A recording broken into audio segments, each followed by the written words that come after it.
19-year-old Danielle Gage is suing her ex-boyfriend, 25-year-old John Cowie, for several unpaid loans and for the cost to move after they broke up. How old are you, Miss Gage? 19. How old are you, Mr. Cowie? 25. Miss Gage, it is your claim that you made a couple of loans to Mr. Cowie while you were dating. Correct. How old were you when you met him? When I met him, I was 17. When's your birthday?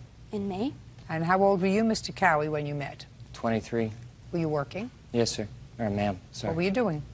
I was a manager at a Subway restaurant. What are you doing? I'm a pharmacy tech. Do you claim you made your first loan to Mr. Cowie? The first loan was made in September of '06, but he had paid that back to me. The second loan came in February of '07. What was the second loan for? I was informed by the defendant that his tires had been slashed at work and he had no transportation to get to work. And? And we talked about it. He said that he would give me the money when his first paycheck came in after the loan had occurred. Why didn't he pay for his own tires? Because he said he didn't have any money. He had just paid rent and car insurance and a payment on a car. Where were you living at the time? I was in my own apartment in Boise. So you had rent too? I did. And you had a car payment? My car's fully paid off. Had insurance? I did have insurance, yes. So? Okay, at the time my tires were slashed, was a little stressed, was up to my eyeballs in debt, trying to figure out how I was going to cover it. She met us, me and a friend of mine, at a local bar. We were trying to discuss how we were going to solve the problem. And Well, it's your problem. yeah, yes, ma'am. She showed up. We were actually in a relatively serious point in our relationship, looking at the potential of moving in together, even getting married.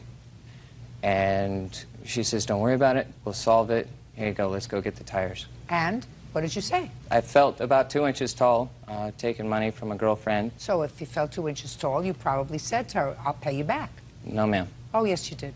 Because if what you said was, I felt about 2 inches tall because I was really stressed, then you would have said to her, if you were talking serious and marriage to her, you wouldn't want her to think that you were just a bloodsucker. You would have wanted her to think you were a person of character, so you would have said, as soon as I can, I'll pay you back. We were at a point in our And you relationship. had paid her back another loan.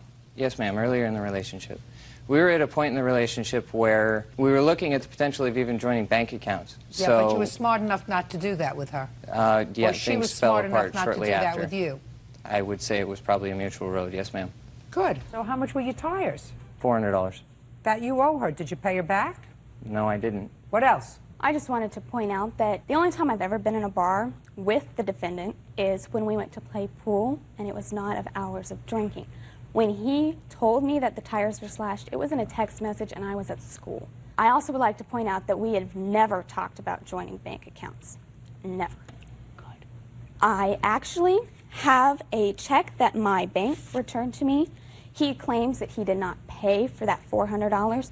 He paid me a check on the 6/28/07 of $200 that went through my bank account, and then within the week was withdrawn because there was a stop payment put on the check. What was this for, Mr. Cowie? To shut her up. I was getting constant phone calls berating, vindictive ex-girlfriend, you owe me money, you owe me money. So you gave her a check and then you stopped payment on it? I realized I didn't have the money in the account to cover the check, so I stopped the payment on it. Okay. What else does he owe you money for? I took a withdrawal out at an ATM machine for $20 so him and his buddy Russell could go Who to cares? fishing. I also have moving expenses that I would like to sue for. What kind of moving expenses? Even though I was not living with the defendant, I was living relatively close to the defendant. With my past history and all of the emotion and anger, and when a guy gets angry, I get very scared. I specifically told him, don't come around, I don't want to see you. Put your hand down. And Miss Gage, listen to me. That part of your claim is not actionable. What you're really saying is you have a history, and based on your history, you reacted to whatever angry messages he was leaving, so you moved. That is not actionable. But certainly the money that he owes you for the tires is actionable. He was making sure that he was playing upon the fact that she had been abused. I don't have to go into that. It's absolutely not necessary. Sit down. That part of her claim is not actionable. She doesn't have to discuss it with me. The fact that she chose to move because they were living too close to each other for her comfort is probably a smart thing, but she had to make it within her comfort zone, which she did based upon her history, which is not his problem. You ever get a restraining order against him? I did not. Good. He owes you for the tires, $400. Judgment for the plaintiff. That's all. Thank you. Angela Ricker claims her husband's ex-wife, Sally Ricker, falsely accused her of vandalizing her car. Sally is countersuing for car damage and lost wages.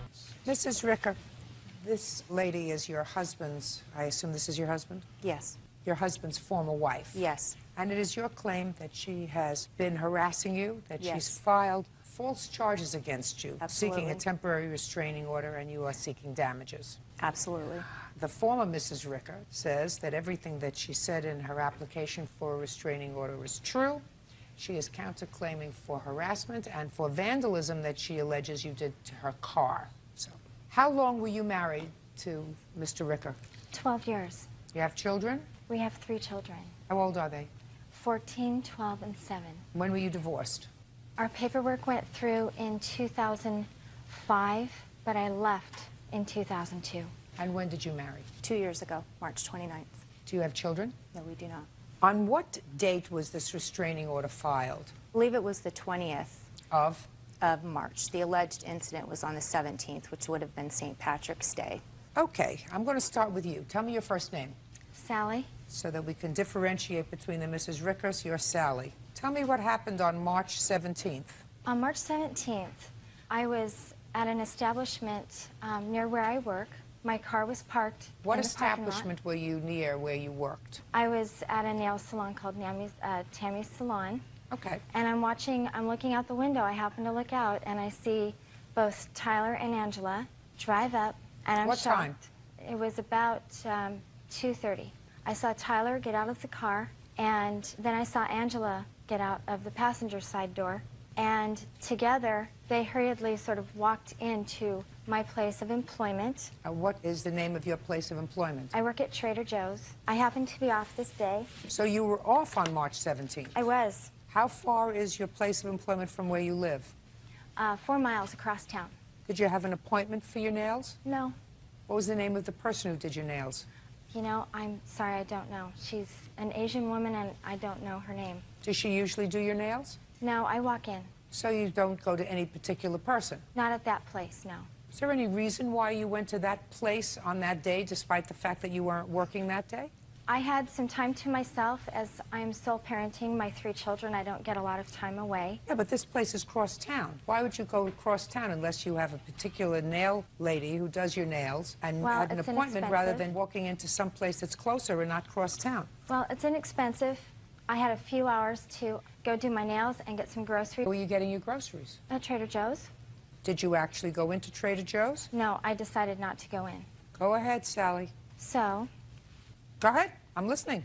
So they went into Trader Joe's, and you were having your nails done by a person whose name you don't know, and you just happened to be looking out the window. Let me hear the rest. yes, so they continued to walk in, and they asked for me while they were in the store. And How do you know that? Because I had a conversation with my son. I called my son after I saw them. Just a second. You called your son where? I called my son from my cell phone. And where was he? He was at his grandmother's house. And I asked them if he had heard from his dad that day, because we haven't heard or seen from Tyler in 9 months. And so I called my son to see if he had heard from his dad this day, to find out why he would be in town. And he said, yes, he was there with Angela, and they were looking for you at the store. What's your son's name? My son's name is Aaron. How old is he? He's 14. Stand up, sir. Did you call your son that day, Mr. Richter? I did. Where did you reach him? I On his reached cell him phone? Yes, on his cell phone. He was at my parents' house. At your parents' house? Yes. And did you ask him where his mother was? I asked if his mother was at work Why? because I had part of his birthday present to give to him, Which part? a credit card that had come in the mail after his birthday. Did you see him that day? No, I did not, Why not? because he was at my parents' house. Are you not allowed to be there? It's not a comfortable place for me to be, but I'm allowed to be there. Well, if you wanted to give him a credit card, why did you ask where his mother was? I was going to give it to her if she was there. So did you end up giving him his birthday present? I did not. Why not? I was told she was not there. Did you go into Trader Vic's? Trader Joe's, Trader yes. Joe's? Yes, I did go into You Trader went to Joe's. Trader. What? Had a cup of coffee, and my wife and I did a little bit of shopping. On the 17th of March, how long had it been since you'd seen your son? I had seen him on his birthday, which was 1 month prior to that. Where did you see him? I saw him in Pleasanton at his mother's house. Spent some time with him? Yeah. Why did you say he hadn't seen the children for 9 months? Prior to that, Tyler had left Angela. Listen to me. You told me that he hadn't seen the children for 9 months. He Right. said he saw his son in February, a month before, well, which is true. He did not come to our house. I didn't care whether he came to your house or not. I don't care whether he saw the children at McDonald's. Did he see his son in February? He did not see his son on his birthday. I asked you a question. Did he see his son in February? He did not see his son on his birthday. Did he see his son in February of 2007? He did not see his son on February 15th. I didn't ask you about February 15th. I said, did he see his son in February?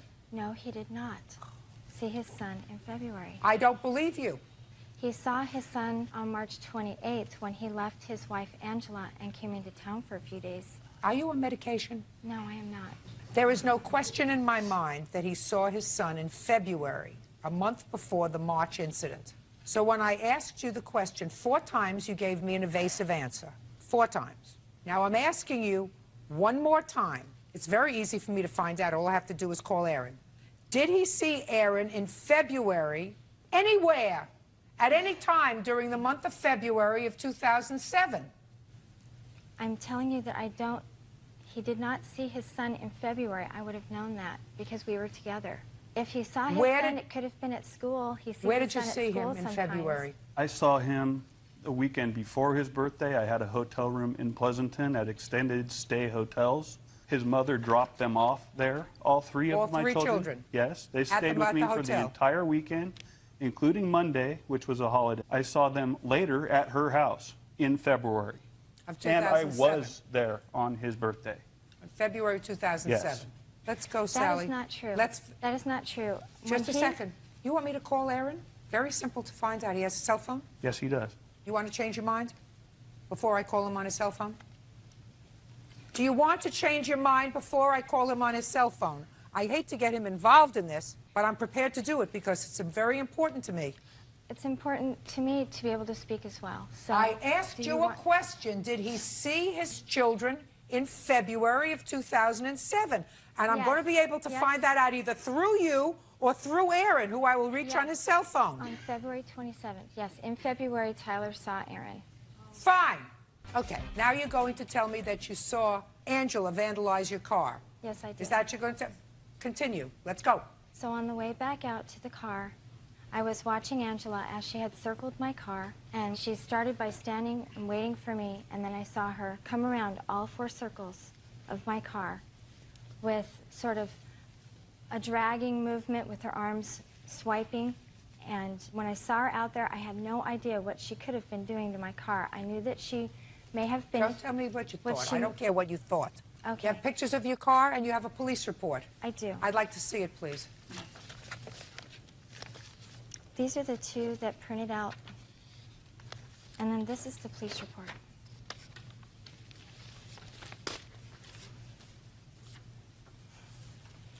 It spans all 4 doors of my car. Unfortunately, there are only 2 pictures that showed up. Did you scratch our car? No, I did not. Tell me what happened when you left Trader Joe's. We got into the car and we went home. We were going to my grandmother's. When I go from San Leandro to Stockton, where my family is, we usually stop at that Trader Joe's. It's right off the highway. It's very convenient for me. After all of this happened, it ruined my trip and I went home. I was devastated. I was very angry. What do you mean after all of this happened? What Well, happened? she told Erin on the phone that I had done this to her car, you know, involved a 14-year-old in this. It just really, it hit. And then when I got accused of this and a police report was put out, brought into court. Can I see the underlying paperwork, please? Yes, that ma'am. went along with her application for a restraining order? Yes, ma'am. Since we've established that, most of that is fallacious. It's false. It was nothing about bipolarity nor schizophrenia. Okay. And in your application for an order of protection, which is, I assume, written in your own hand, You say Angela came to my place of work unannounced, and she later called my son and verbally abused him. Did you speak to Aaron later? I did speak to Aaron. Tell me what happened when you spoke to him. I spoke to him and I asked him why he was saying those things to Saying his what father. things? That I had vandalized the car, that I'd gone into her work looking for her, harassing, stalking, using those words. Aaron and I have never had any problems. I haven't seen the children in almost a year because of this behavior. I've refused to allow them in my home when I'm there. Why? Because of her. She debriefs them every time they go home. It's a drama from Friday to Sunday. Phone calls, it's just never a drop-off pickup. It's always something, and I couldn't handle it. Our marriage has been in jeopardy for almost 2 years because of this. In your application for a restraining order, Yes. you say Angela is explosive Yes. and goes on and off her medication for schizophrenia and bipolar illness. That's according to my ex-husband. Did you ever tell her that? Absolutely not. Yes, he did. Yeah. When did he tell you that she was bipolar and schizophrenic? When he left her in February, it was February 27th, he left because they were having a domestic dispute. Okay, so he left And in February. in February, yes. Go ahead. I know I won't live that one down. I'm sorry. You won't. I know. I'm sorry. So, anyway, his brother brought him into town. He didn't have any money. He didn't have a job. Nothing. Brought him into town. He said he wanted to see the kids. And from that point, he had not seen the kids for 9 months, okay? So why would you tell me that he didn't see the children in February when he did? Well, no, because, I'm sorry, I'm really nervous today. I'm very, very sorry. That's nervous is not an answer, madam. was You told me February- a very cogent story about everything that you allegedly saw with regard to this lady, how she stalked your car, how she bent down, how she had sweeping motions. But when I asked you a question a half a dozen times, you refused to give me an honest answer about when your husband last saw his children. He wasn't at my house on February 15th, which was I Aaron's didn't birthday. ask you anything about February 15th. I didn't even know when Aaron's birthday was. Okay. I asked you February. You said 9 months. He said February. Wasn't until I was planning to call Aaron and find out whether he had seen his father in February that you finally said he saw him in February. Do you understand that that gives me cause to pause? Yes. Well, it does. Do you take medication? No, ma'am. You ever been diagnosed as schizophrenic? No, ma'am. Bipolar? No, ma'am. Your Honor, it was not February 27th that we separated. It was the beginning of the month. He was in Point Reyes. He decided to stay there with a friend at a bed and breakfast to do some work on the home. He was at her house. He called me from her house. I understand Yeah. that. Angela Ricker says her husband's ex-wife, Sally Ricker, falsely accused her of vandalism. Now, you let him stay with your children? The They answer have- is either yes or no. Yes. Have your children spent time with the plaintiff in her home? Yes, they have, And they've come home in one piece? basically.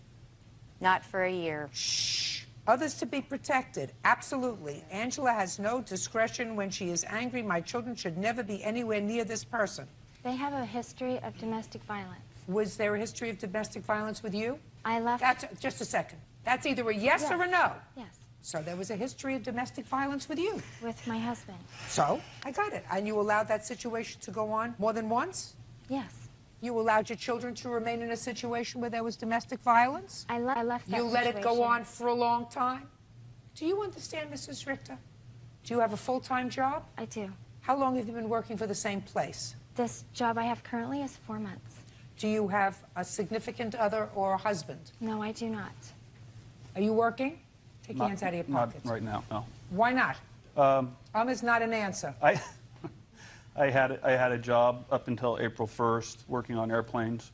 I was let go from that job. Up until April 1st, were you paying child support? I was. How much?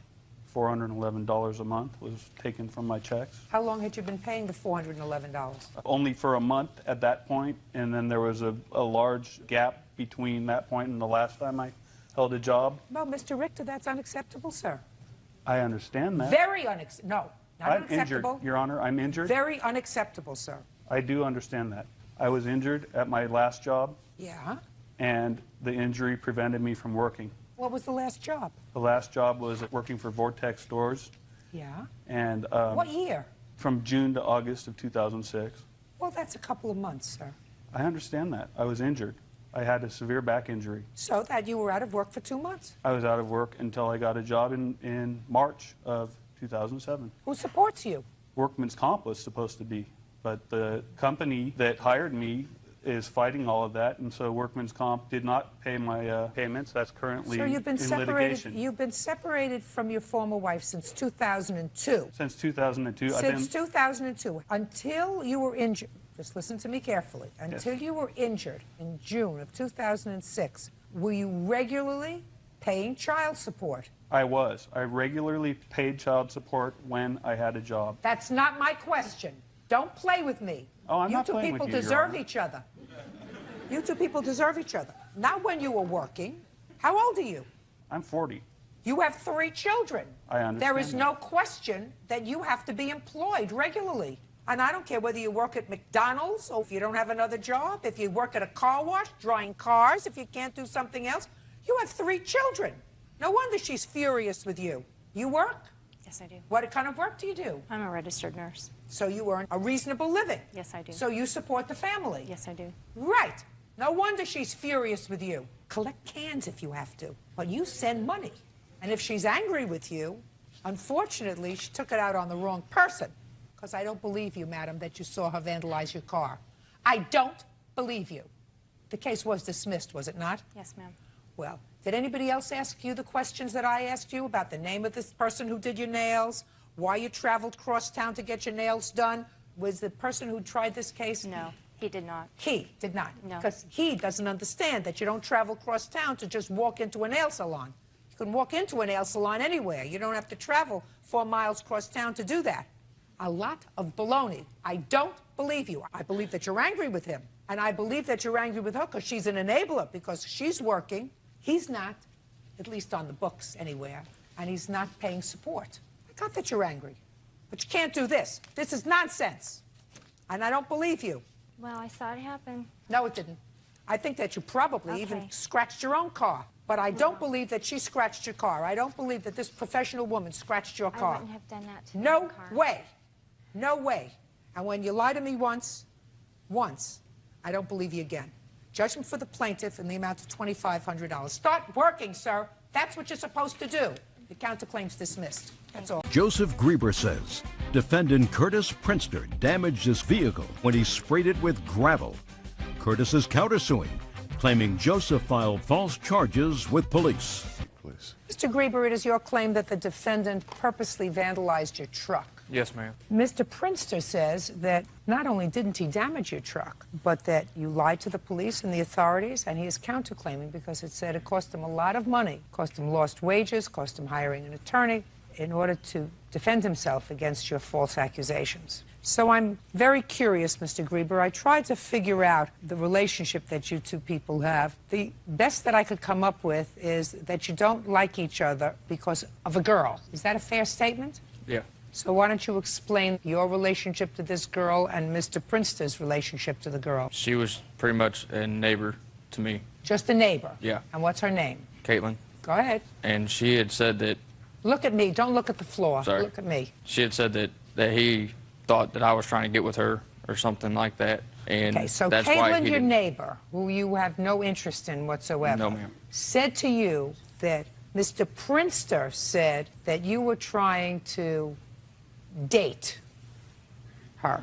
And And that's the reason he did not like me, why don't you like him? because he caused damage to my vehicle. And that's the only reason. Yes, ma'am. So why don't you tell me when this happened? This happened on April 21st, 2006. I was detailing my truck at the Tidal Wave Car Wash in Troy, Missouri, and I just found out my uncle died, so that's the reason I was washing my truck, to keep my mind off of everything. And I was finishing up, just putting all my cleaning materials back in the bed of my truck, and then he came up and parked like kind of behind the back of my truck and got out of his car, and I was walking up to get into my truck. And then he proceeded to get out of his car and say, "Are you ready to do this like a man?"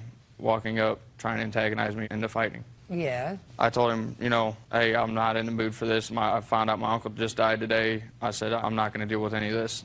And Had you had difficulty with him before? yes, we have. We had one other incident, and that was actually on my county road. he had come out of where Caitlin lived onto the county road, and I was just turning onto my private drive as he came out on the county road, and he slung gravel down the side of my truck, and then I chased him down and grabbed him by his shirt, and I told him, you know, you do it again, then you're going to pay for it. You didn't say in your complaint, sir, that you grabbed him by the shirt. You said you grabbed him by the throat. Okay, What do you mean, okay, something? There's a difference between grabbing somebody by the shirt and grabbing him by the throat. Unless I misread your statement, sir. I don't think so. I got out and grabbed him by the throat and told him the next time he does that to me and my truck, he's going to get it. Didn't they write a song? Isn't there a country song as I Love My Truck? Yes, there is. Right? There is. Truck driver's prayer. Yeah, no, I love my truck. Okay. So you got out, you grabbed him by the throat and said? Next time you do it, you're going to get it. And then... How much later did this incident happen at the car wash? Approximately 3 weeks. Okay. And so now we're at the car wash. You're detailing the car. You're just about finished. You're putting the equipment back in. You're brooding over your uncle's recent demise. He comes up. You said, I don't want to get into this with you now because I'm feeling sad. And then what happens? He says, Don't look down. Look at you. He says, I'm going to beat you. And I said, I'm not in the mood. And then I turned around and went to get in my truck. And as soon as I got in my truck, I heard him slam his car door when he got into his car. And he came up along the side of my truck, parallel with the side of my truck. And it comes down like this into a lot. And it's an asphalt lot. And then there's gravel. And then he come up, because my truck was sitting like that. And then he come up and spun. And when he spun, he slung the gravel, the washed gravel, onto my truck. And almost left. And when he left, he went to Buzzy's Liquor. How did you know he left and went to Buzzy's? Because I seen where he went. How far away was Buzzy's? It's maybe 150 yards, 200 yards. Okay, so you could see it from where Yes. you were? Yes, ma'am. And then what did you do? And that's whenever I called the Troy Police Department. Did the police officer respond? Yes, ma'am. Is that this police officer? Yes, ma'am. Just step up, officer. Mr. Mueller, tell me your name, sir. My name is Wayne Mueller. Mr. Mueller, you arrived on the 21st of April at this car wash? Yes, ma'am. Tell me what you found when you got there. Mr. Grieber was extremely upset. He relayed much the same story as he did to you, involving his uncle had just died, and indicated that at that time a green 73 Nova had came aside of his vehicle. There had been a verbal altercation between the two parties. When the green Nova left, he stated that it had spun the tires, spinning gravel into the bedside of his truck. The truck wasn't really applicable due to the colors and lighting. I couldn't take a picture of it. I could feel this damage, and I did observe what appeared to be a 12 to 15-foot acceleration mark going away from Mr. Grieber's vehicle. What would that indicate to you, sir? It appeared that a vehicle had definitely accelerated recently because it wasn't covered back over with gravel or debris in any way, and had accelerated away. This would be consistent with the manner that Mr. Grieber advises his vehicle was damaged. Okay. Mr. Grieber was upset. The other vehicle was not on scene. I sent the paperwork back with Mr. Grieber. He was unable to give me... Did Mr. Grieber tell you where the other vehicle had gone? No, at that time he didn't, ma'am. But he wasn't able to give me a license number or anything at that time. Was or was not? Was not, ma'am. Did he tell you who it was? Not at that time, no, ma'am. Did he describe the vehicle? Yes, ma'am. What did he say? Being a green in color, 1973 Chevrolet Nova. How long have you been a police officer? 20 years, ma'am. Wouldn't it be odd if you knew the name of the person who caused damage to your car, not to indicate who it was? If I may, ma'am. Yes. 5 days later, he submitted the written statement, and at that time he identified by... I understand 5 days later. You were going to tell me that. But on the day of the incident... I found it unusual, too, ma'am, but I had to take into some account his state of mind at that time and his apparent grief. Well, Officer Mueller, doesn't it sound peculiar to you that he was able to tell you the color and the year of the car through his grief, but not the name of the person who was driving the car? Not totally, ma'am, no. That didn't strike you as odd? Not totally, ma'am, no, ma'am. Tell me why. It strikes me as odd.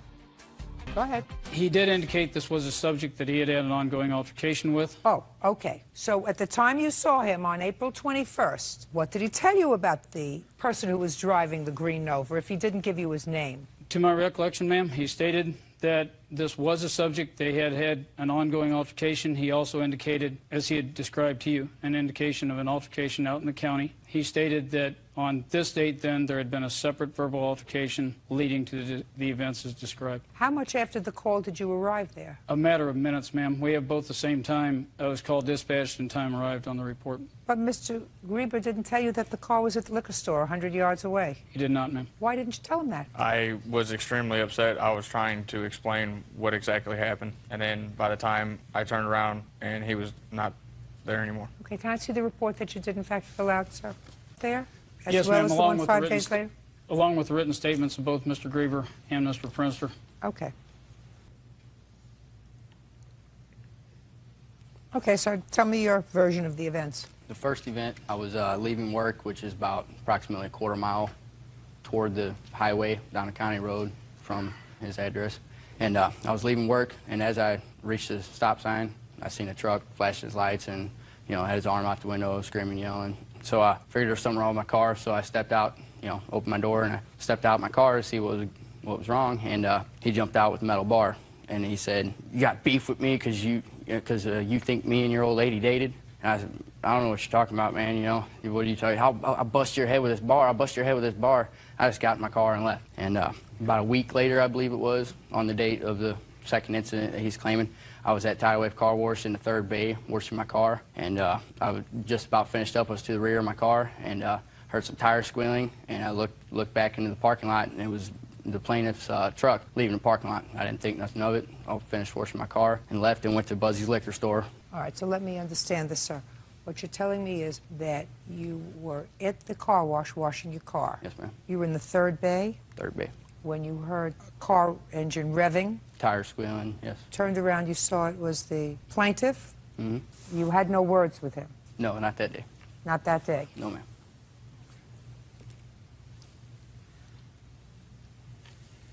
Officer called me and asked me about the incident in the Tidal Wave car wash. I was unaware of what he was talking about, but I did see the plaintiff there once. I pulled in and I heard tires squealing. I looked back and he was pulling away. I did not think nothing of it. I proceeded to wash my car and I left. After the incident, I went to Buzzy's liquor store to buy turkey tags. What are turkey tags? It's a wild game in Missouri.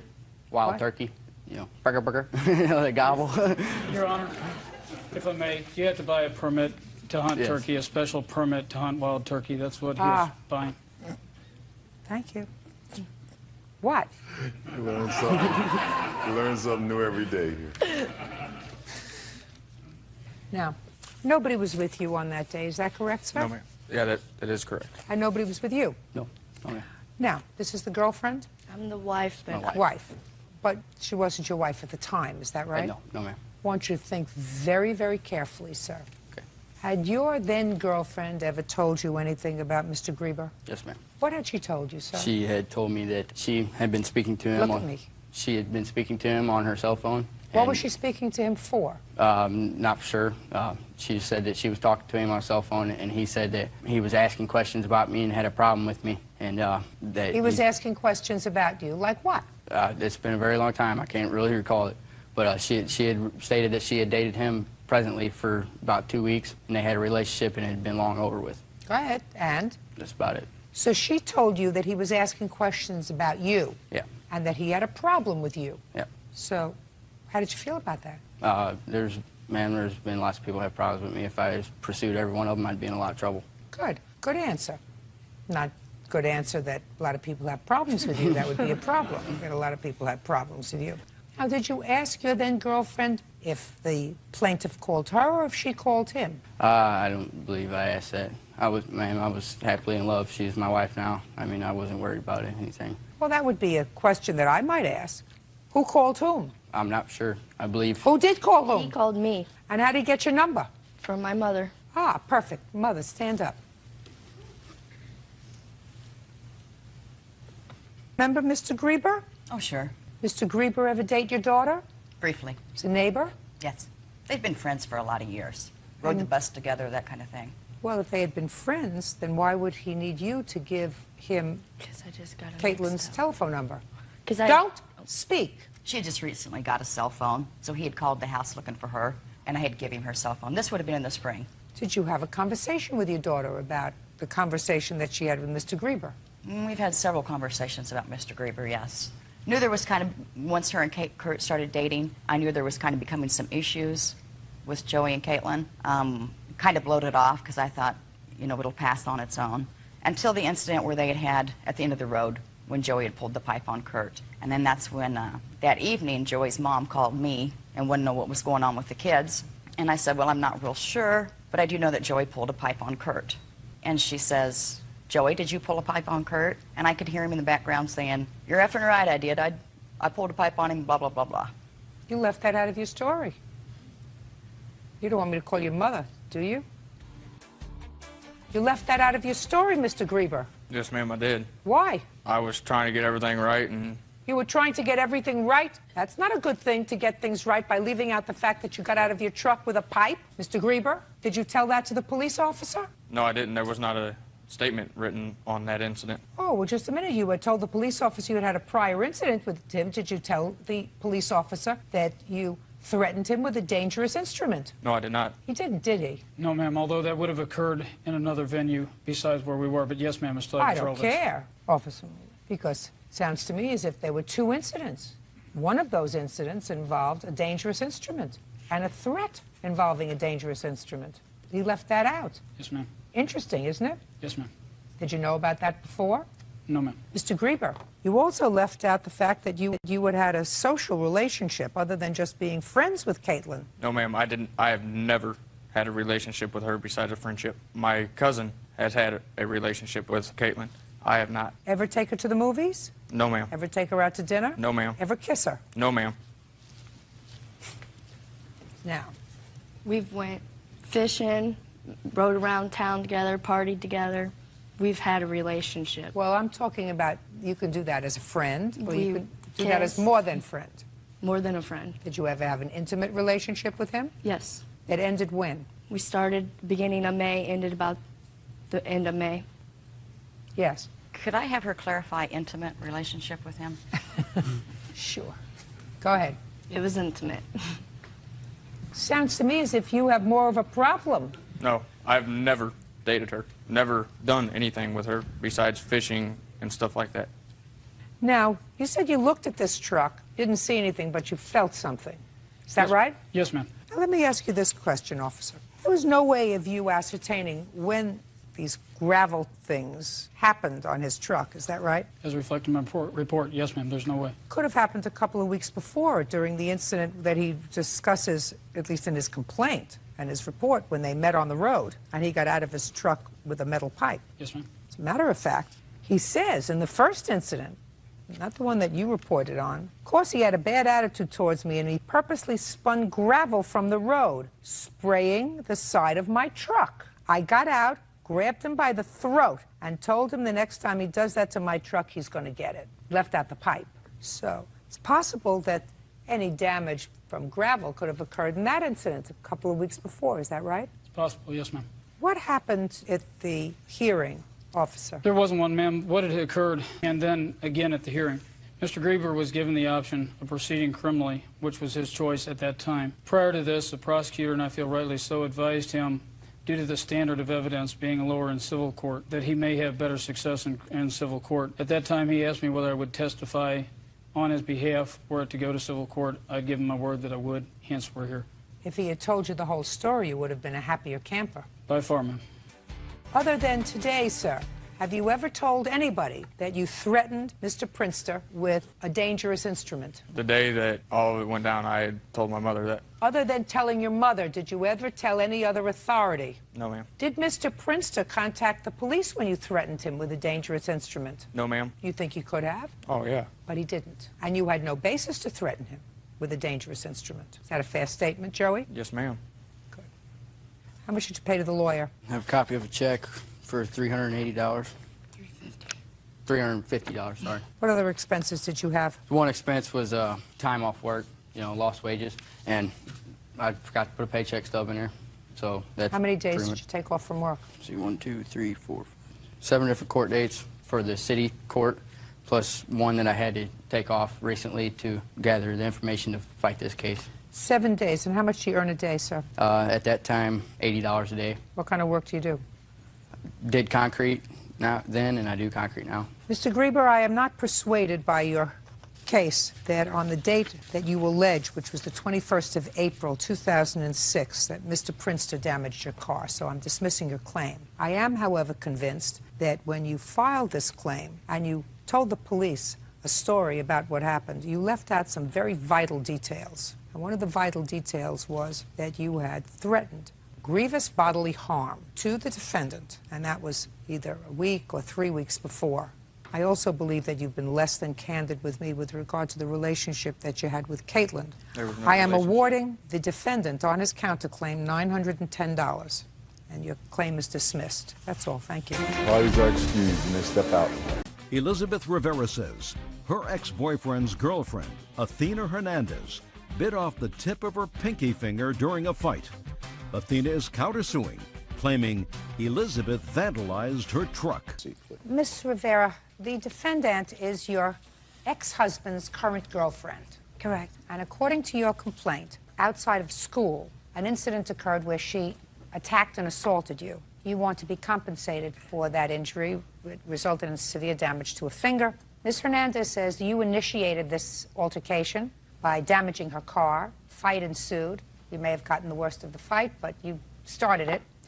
And she is counterclaiming for the damage that she alleges you did to her car that day, and also for the fact that she lost her job because of this incident and lost wages. That's your counterclaim.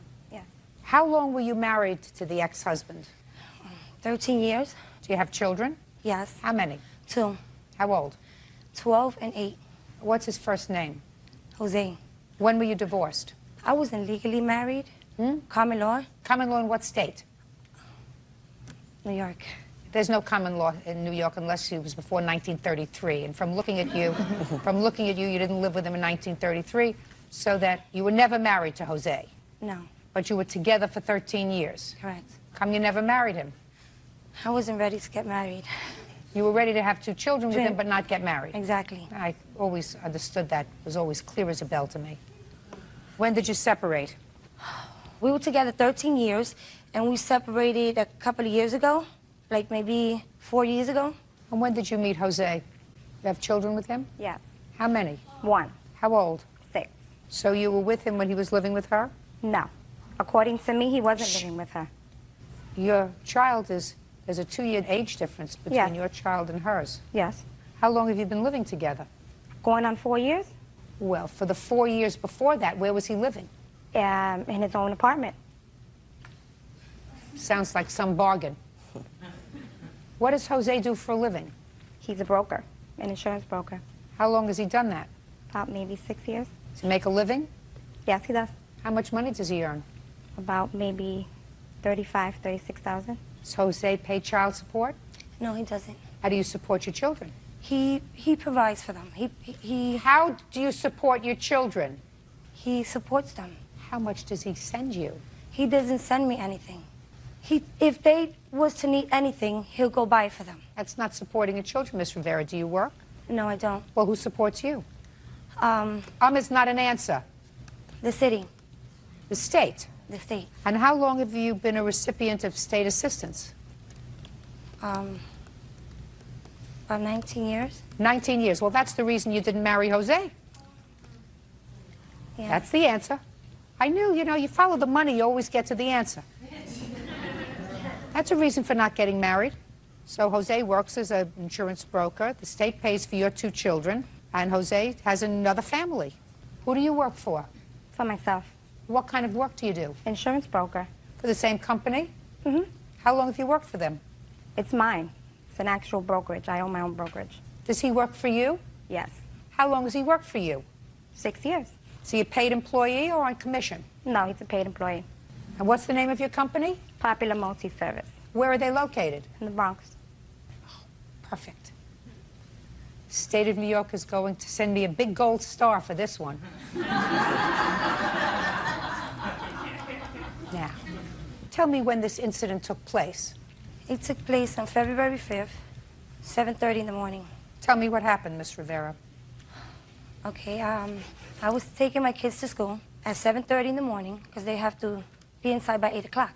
So as I'm approaching the school, I see Athena Hernandez coming out of her, the school. And then as I'm getting closer, she's running back in the school. So as I'm approaching inside the school, she's coming out. And she's coming out saying a smart remark. Just tell me what she said. She said, haha, I have a car. Go ahead. So I looked at her, I was like, come on, boys, let's keep on going inside. That's not necessary. So I gave them my blessings, I walked them inside, and then I stood about 10 minutes inside. I came out. She's still out there, parked in front of the school. She pulled down her window. She started cursing at me, and she spit at me. So I spit at her right back. And I continue walking home. As I continue walking home, I'm turning the corner, ready to cross the street. As I'm crossing the street, she turns the car in a one-way. She eats the stop sign, and she hits me with the car. I got surprised. I fell down. So as I'm getting up, she rushes out the car, and she starts attacking me. So I'm trying to defend myself. So I'm trying to unzip my coat to put my hands up. So I finally took off my coat, and she kept on attacking me, and then she snatched my coat, ran back in the car. So at that moment, I was like, help, help, somebody. Can I have a cell phone to call 911? I need to call 911. I'm being attacked. Somebody finally let me call. So I'm like, help, help, help, please come. I'm being assaulted over here. So I see her rushing back out. She's like, calling your son? Who are you calling, huh? When I see her coming out, I pick up the stick to start her to see if the cops come. And I'm taking off my boots. And I'm like, leave it alone, leave it alone, leave me alone. You're taking off your boots? Yeah, because I had some boots up to my knees, and they were high, and they were tight, and I kept on falling. So to have my balance and protect myself, and I'm like, leave me alone already, leave me alone. The cops are coming, leave me alone. She was like, no. She smacks the stick out of my hand, and she attacks me. And I feel somebody else behind me push me against the gate, and she just kept on hitting me, boom, boom, boom, boom, boom. And I kept on defending myself, and she bit my finger. And she said, ha, ha, look at your finger on the floor, and that's when the cops came. And I was just, it hurted so much, it was unbelievable. So it was the tip of your pinky finger that she bit off? Yes. All right, Ms. Hernandez, tell me your version of the events. Okay, my child and her 2 children attend the same school. It's not the first time that we see each other. But every time we see each other, she has something to say, whether it's indirect, under her breath, whatever. Usually I just let it go, you know, give her a, you know, smirk, whatever. This morning... Let me stop you just for a second, just for my own information. Are you nice to Jose? Yeah. Are you nice to Jose? Yes. Because you said nice things about him before. You said if the kids need anything, he gets it for them. And I assume that you're still living with him, that you think he's a nice guy. Correct. And I assume you don't like her. I don't have anything against her. I assume you're not crazy about her because I believe that there is this underlying current of animus, anger, that the two of you have, and you're not crazy about her. Is that right? That's correct. And that I don't understand. You see, you look like 2 relatively normal women. Jose's the bad guy, not you. He was 2-timing you. He was 2-timing you. There's no question in my mind. So you all make up with Jose and fight with each other. 2 women fighting with each other when the bad guy is off doing what he's doing, maybe with somebody. Never can tell. That's his history. That just is so foolish to me. And you're not the first 2 women that I've seen do this kind of ridiculous fighting over some worthless piece of trash guy who doesn't support his children, lets the state do it, lived a lie for at least 4 years. Why do you look puzzled, madam? Because according to what I know, the state supports her. State supports the children unless he provides support through the court. The state supports her children. That's why she didn't marry him, or that's why he didn't marry her. They had a little extra cash. He's not going to have that extra cash anymore because they're going to attach his salary, which you just swore under oath that you paid him the last 6 years. They're going to go back and take it out for 6 years' worth of money. Let's move on with February 5th at 7:30 in the morning. I'm getting out of my vehicle, dropping off my daughter. I run into school. It was freezing that day. As I'm leaving the school, she's entering the school with her 2 children. She tells her oldest son, I'm just effing showing off. I look at her, I said, you know what, why don't you just take your kids into school and shut up? I don't have effing time for this. I'm going towards my truck. Nice talk in front of the children. I go towards my truck. Both of you, as a matter of fact. Because I absolutely believe that that happened. First of all, I go towards my truck. She puts her kids through, there's 1 door, 2nd door, leaves them in there, runs back out, starts taking off her coat, telling me I've been dying to kick your for the last 8 years. Get out of the truck. I'm in the truck and I'm laughing at her while she's taking off her clothes. Mind you, it's 8 degrees outside. Now she starts kicking my passenger door, gets in front of my truck, bangs on the hood. I'm honking the horn for her to get out of the way. I can't drive fast because there's parents dropping off their children, and we're in front of a school and they have speed bumps. If not, I would have went around and kept going. Couldn't do that. I went up moved up a little, she moved over, right? As I'm going towards, there was a stop sign. Just a minute. You have a big business? It's a small business, not that big. In case somebody has to reach you at your business when you're out with your child, how do they do that? My cell phone. Which works? Which I didn't have. I don't believe that.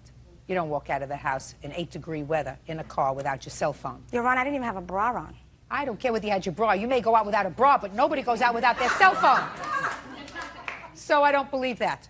Okay. Absolutely don't believe that you didn't have your cell phone. So if you have this nut banging on your car looking to fight with you, what is the last thing you do, Miss Hernandez? The last thing you do. You have a nutty person, takes off her coat in 8-degree weather, starts banging on your car, damaging your car. What is the last thing a woman does? Gets out of the car. So what I want to know is, how did her finger get bitten off if you stayed in the car? I didn't stay in the car. Why not? Because she spit at me through the window. First of all, why is the window open if it's 8 degrees outside? Because when it's 8 degrees outside, when I used to live in New York, the first thing I did was make sure those windows were up and the heat was on, not keep the windows down. So why, Miss Hernandez, were the windows down? I rolled down the passenger window. For what? To curse her out and tell her to go home. Got it? Got it. You have some crazy person who's attacked your car, who's hell-bent on attacking you. Why in the world would a businesswoman who has apparently a successful small business, so she's savvy, why would she get out of a car where she's safe to confront some lunatic? Years. Why would you do that? Because I was tired of her. I was tired of her. So you got out of the car to beat her up? No, to return the favor. Oh, no, no, no, no. No, no, no. Don't believe that for a minute. Not for a second. I believe you got out of the car to beat her up. That's what you did. You got out of the car to beat her up. And Miss Rivera, there isn't a question in my mind that you attacked her car. Not a question in my mind that the situation happened exactly the way you told me it happened, with a few minor changes, that she beat you up because she was furious. And there isn't a question in my mind that she banged on your car before you got out of the car and beat her up. Now, who is this, by the way? This is my son. He's been supporting me through my pain and suffering. You wouldn't have had any pain and suffering if you hadn't started to rail on her car. Your Honor, this has been going on for a long time. Miss Rivera, I'm not interested in a long time. She's been sending me letters through the mail and harassing me and everything. Were you arrested? Many years ago. Arrested for this case? Well, yes, correct. Were you arrested? Yes. For this case? Yes. And what happened when you went to court on this case, Miss Rivera? Because you were arrested, I assume, for either vandalism or harassment. What happened with that case? They just gave me a fine of $95. They were going to give me a misdemeanor, but they saw that... Don't tell me what they saw. You must have pled guilty if you had to pay a fine. Yes, I did. What did you plead guilty to? To vandalizing. Right. There you go. That's exactly what I surmised happened. You vandalized her car, and you pled guilty to that in a criminal proceeding. They didn't tell me it was for her vehicle. They just said it's for the... For vandalizing. What did you think you were vandalizing? The snow? Well, vandalizing her car. She can't prove that I did anything. Miss Rivera, you pled guilty in a criminal proceeding. Finished. It's over. Now, Miss Hernandez, you were arrested for assault. Yes, that's correct. And what happened with that case? Were you found guilty? Yeah. For assaulting her? Yes. Oh, this case is over. Wish I would have known that before we started. You have to pay for her injuries because you pled guilty to assaulting her. She didn't pay for medical bills. The state did. No. I'm not giving her a dime for her medical bills because she doesn't have any medical bills. But you assaulted her. She has to be compensated for that. And you have to pay for her truck because you started it. Why would I have to pay if she don't have no evidence I did anything to her? Oh, yes, she does. Because you pled guilty to vandalizing her truck. Now, you have pictures of the truck? No, I have an estimate. I'd like to take a look at it. And is that the finger that she bit? Yes, and I have the estimate of my finger, too. I don't need an estimate for your finger. You have Medicaid, is that correct? Yes, I do, but Medicaid doesn't pay to fix my finger. Nothing you can do. I have to estimate on that. There is absolutely nothing you can do to fix your finger. Absolutely nothing. They cannot reattach it anymore. Yes, they could. I have it here. What they're going to do to it and everything. Listen to me. Not at this stage of the game. Now, you have any other children other than these two children? I have one more, which is Jose. That's it? 3 boys, yes. His father is not Jose. No. How old are you? 20. What do you do for a living? I'm a sales associate at Macy's on 34th Street. And I go to college, John Jay. Perfect. You get along with Jose? Somewhat. Smart. On your claim, Miss Rivera, I am awarding you for pain and suffering $1,500. I would have ordered more, except you precipitated this attack by vandalizing her car. But she also... I'm speaking. I'm ruling now. I heard you. I'm awarding you $800 on your counterclaim to fix your car, which I am deducting from her award. Do you understand? Yes, I do. Which means, Miss Rivera, $700, because I've deducted the $800 that she's getting for the truck. I'm speaking, and you get nothing, but you get your truck fixed. Do you understand? Yes, I do. And I'm going to suggest, if you are 2 decent human beings, and you both made the mistake of falling for Jose, you put this animosity to rest. It should be over. You don't want him anymore. You got him for now. Maybe you won't have him in 5 years, but you got him for now. You may not be happy when they start taking money out of his pay. A whole bunch of money, because that's what they're going to do. That's what the state of New York's going to do. You can't escape your responsibility. If you make children, you have to support them. And is there any reason why you don't work? What are you looking over here for? Is there any reason why you don't work? Yes, I don't work because my reading is not too great. You don't have to read for every job. If you can find me one, I'm willing to work. It's not my job to look for a job for you, madam. No one wants You've been on welfare 19 years. It's time to move on. There are lots of jobs that you can do where you don't have to be able to read War and Peace. That's all. Step out. Michael Kroman claims ex-girlfriend Jennifer Buck had him falsely arrested for an assault. Jennifer is countersuing for emotional distress and harassment. Mr. Kroman, the defendant is your former girlfriend. You and Miss Buck have a child together. And it is your claim that sometime in 2005, she filed false assault charges against you, which caused you to retain an attorney, lose wages, suffer. You want her to compensate you. Correct. Ms. Buck says she told the truth when she filed for this protective order. As a matter of fact, the protective order was granted to her for a year. She is counterclaiming because she says you're the one who continues to harass her, and she's going to tell me why. How old is your child? She just turned 2 in January. And when did this incident happen that formed the basis of the order of protection? November 10th, 2005. How long had you been separated at that point? Almost 2.5 months. Where did the incident occur? In my house. What time? It was around 7 in the morning. What were you doing at his house at 7 in the morning? It wasn't 7. It was about 5:30. We had been out that evening, and he invited me back to his house, so we were at his house. You had been out together in the evening? Yes. Is that right? We met up later in the evening, yes. Where? At a bar. Okay, so what happened at 5:30? She had come back. We had been involved in a relationship for, a year and a half, and we had been intimate that night, and I had to go to work then that morning. I was tired. I needed to get some sleep, so I asked her to leave. She did not want to leave. She basically wasn't satisfied and wanted me to continue. I told her I had to get some sleep. I asked her to leave. So that is when she left. When she left, she walked into the garage, knocked over a set of poker chips. I heard a loud noise, so I followed her. And at that time, she was walking out of the garage. I was tired. I wanted to get to sleep. I wanted to make sure she left. So I approached her. I went to put my hand on her, and as I did that, she turned into me. When that happened, she fell over. Immediately, I apologized, and I asked to help her up. After I helped her up, I gave her a hug and apologized, and then I went inside, and she got in her car. All right, that's the basis for your application for a protective order, that incident? Yes, but that's not how it happened. Now, you tell me your version of the incident. Okay, we did get into an argument. I was leaving. I did knock off the poker chips off the table. I continued to keep walking. I never stopped at all. All of a sudden, he comes behind me, pushes me, and I fall from the garage onto the driveway. I fell on my complete left side. I was crying. He did not offer to help me up, did not apologize. I got up. I was crying. I asked him to apologize, and I left. I went home. I didn't tell anybody what happened. A couple days later, family members found out and told me to go file. So I went and filed charges on him. Okay, so you filed for a protective order based upon this incident. And what happened when you went to court, Mr. Kroman? Well, actually, I was going out of town the following weekend, and she had driven by and found out that I was home. So she called the cops, and they came and picked me up. I spent the night in downtown. Okay. So I got a lawyer the next day. And when we went to court, the charges ended up being dismissed. You say that there was a protective order issued for 1 year. Correct. We went to court in December for a CPO, civil protection order. It's a permanent restraining order against the temporary restraining order, per se. Right. Well, so what happened with that? That was granted December 19th of 2005. Can I see it, please? Yes. I'm sorry, it's December 21st. So in In Ohio, you can have a civil protective order as opposed to a criminal proceeding pending. Correct. Okay.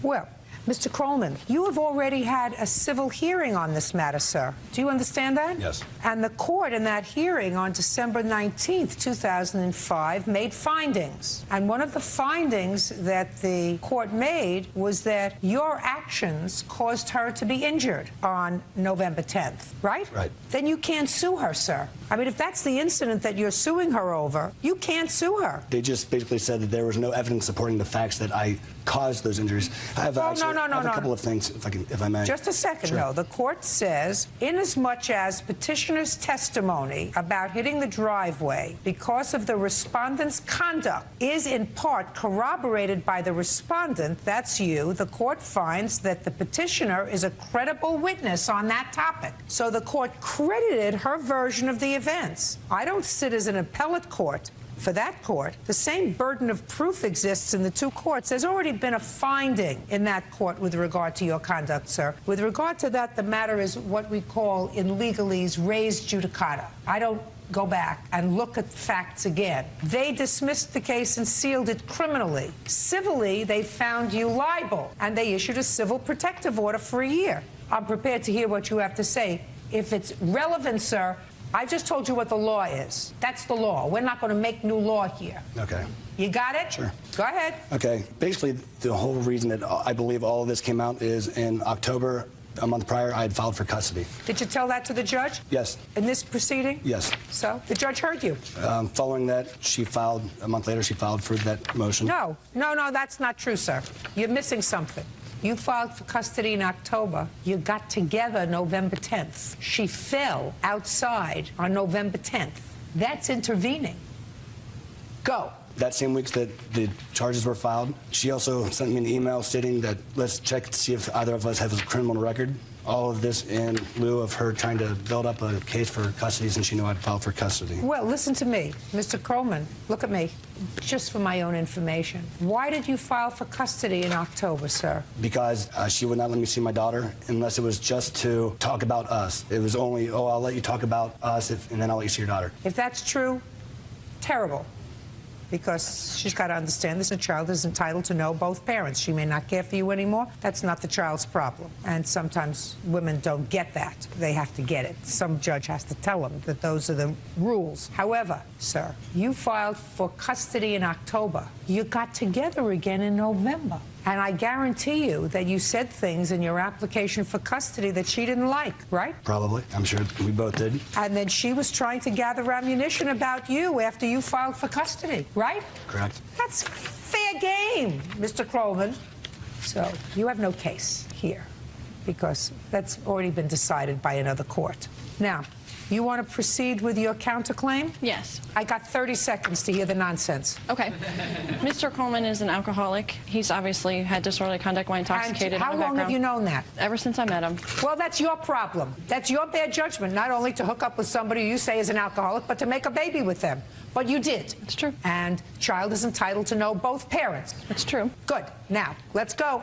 He had supervised visitation during this custody proceeding, and now he's not allowed in the bar as part of our agreement when he has her for visitation. Fine. But he has her for visitation. Correct. Good. Which means that the court found that he was a reasonable enough guy to have unsupervised visits. Correct. Right? Despite what you said. Correct. So the court found that you were not a credible witness. Because No. when you had a trial on the issue of custody and visitation, did you have hearings with regard to custody and visitation? Yes. And were you opposed to him having unsupervised visits? Yes. The court did not believe you as to the reasons why, because the court ultimately granted him unsupervised visits. We settled. You only settled because your lawyer said he's going to get unsupervised visits. Listen, I was in the business 25 years. I know the game. If you thought you were winning, you wouldn't have settled. That's not the way women play the game.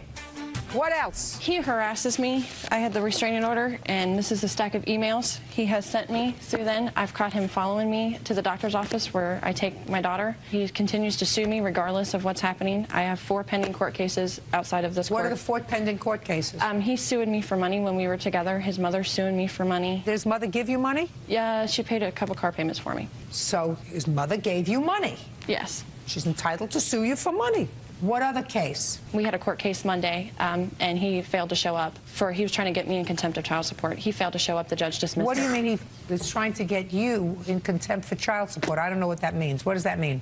We share medical bills, basically, so she hasn't paid me half the medical bills, so I took it to court. Have you paid the medical bills you're supposed to? Yes. You have? Yes. Oh, well, then I assume that the case would be dismissed, and probably with prejudice. He wanted medical payments up until the time she was born. So since we were together up until she was 9 months old, the judge didn't see that was appropriate. Keep going. What are the other lawsuits? You said 4. Right. So we had the court case on Monday, the 2 lawsuits that his mother and him have against me, and then we have another one objecting an administrative hearing where I get to claim her on tax exemptions every year. Okay. How much do you pay for child support? I was paying $204 every 2 weeks. And who do you live with? I live by myself with my daughter. And you work? Yes. Who pays for daycare? I do. Solely? Yes. What does it cost you for daycare? $380 a month. Well, Mr. Coleman, if I were judge hearing the case and you were paying $100 a week support and she's paying for daycare, I wouldn't let you claim the child as a tax deduction either. I'm just telling you, that's gratuitous advice. If she's paying $380 for child care a month and she lives by herself with her child and half of all of the expenses are attributed to the child, then your $100 a week doesn't cut it for 50% of support. So I would just gratuitously give up on that one. Listen, the fact that you don't like each other anymore is unfortunate. If you liked each other, you'd still be together. You did a very dumb thing in making a child together. You picked the guy who you say is an alcoholic. Not too swift, but he's yours, and he's your daughter's, and he's entitled to see her, and she's the mother of your child, and she's with her a lot, Mr. Coleman. And if you were a nice guy, you wouldn't want to stress out the person whose primary responsibility it is to take care of your child. Do you understand that? Yes. If you do that, it's just vindictive, not smart, and certainly not in your daughter's best interest. I'm just telling you, just not smart. It's petty and stupid. The fact that she filed for this protective order, nonsense. It was nonsense. I know what happened. She went like this. She didn't accidentally dump both the poker chips. She went like that. She was angry. She knows it. I know it. She knows that I know it. That doesn't give you license to push her, which you did. Does it require a protective order? Were there other acts of violence in your relationship? I don't know the answer to that question. It's over. Put a period. Move on positively. You have to live together for the next 16 years. They can either be happy 16 years or miserable 16 years. Your child is 2, right? Right. It's up to you. You're both young people. You have a chance to move on and be happy. Can I add something, Your Honor? Yes. Because of things that have happened in the past, that was the first time that I've filed anything. I've called the cops several times. He's taken my daughter. I've had to call the cops to get her back from his mother.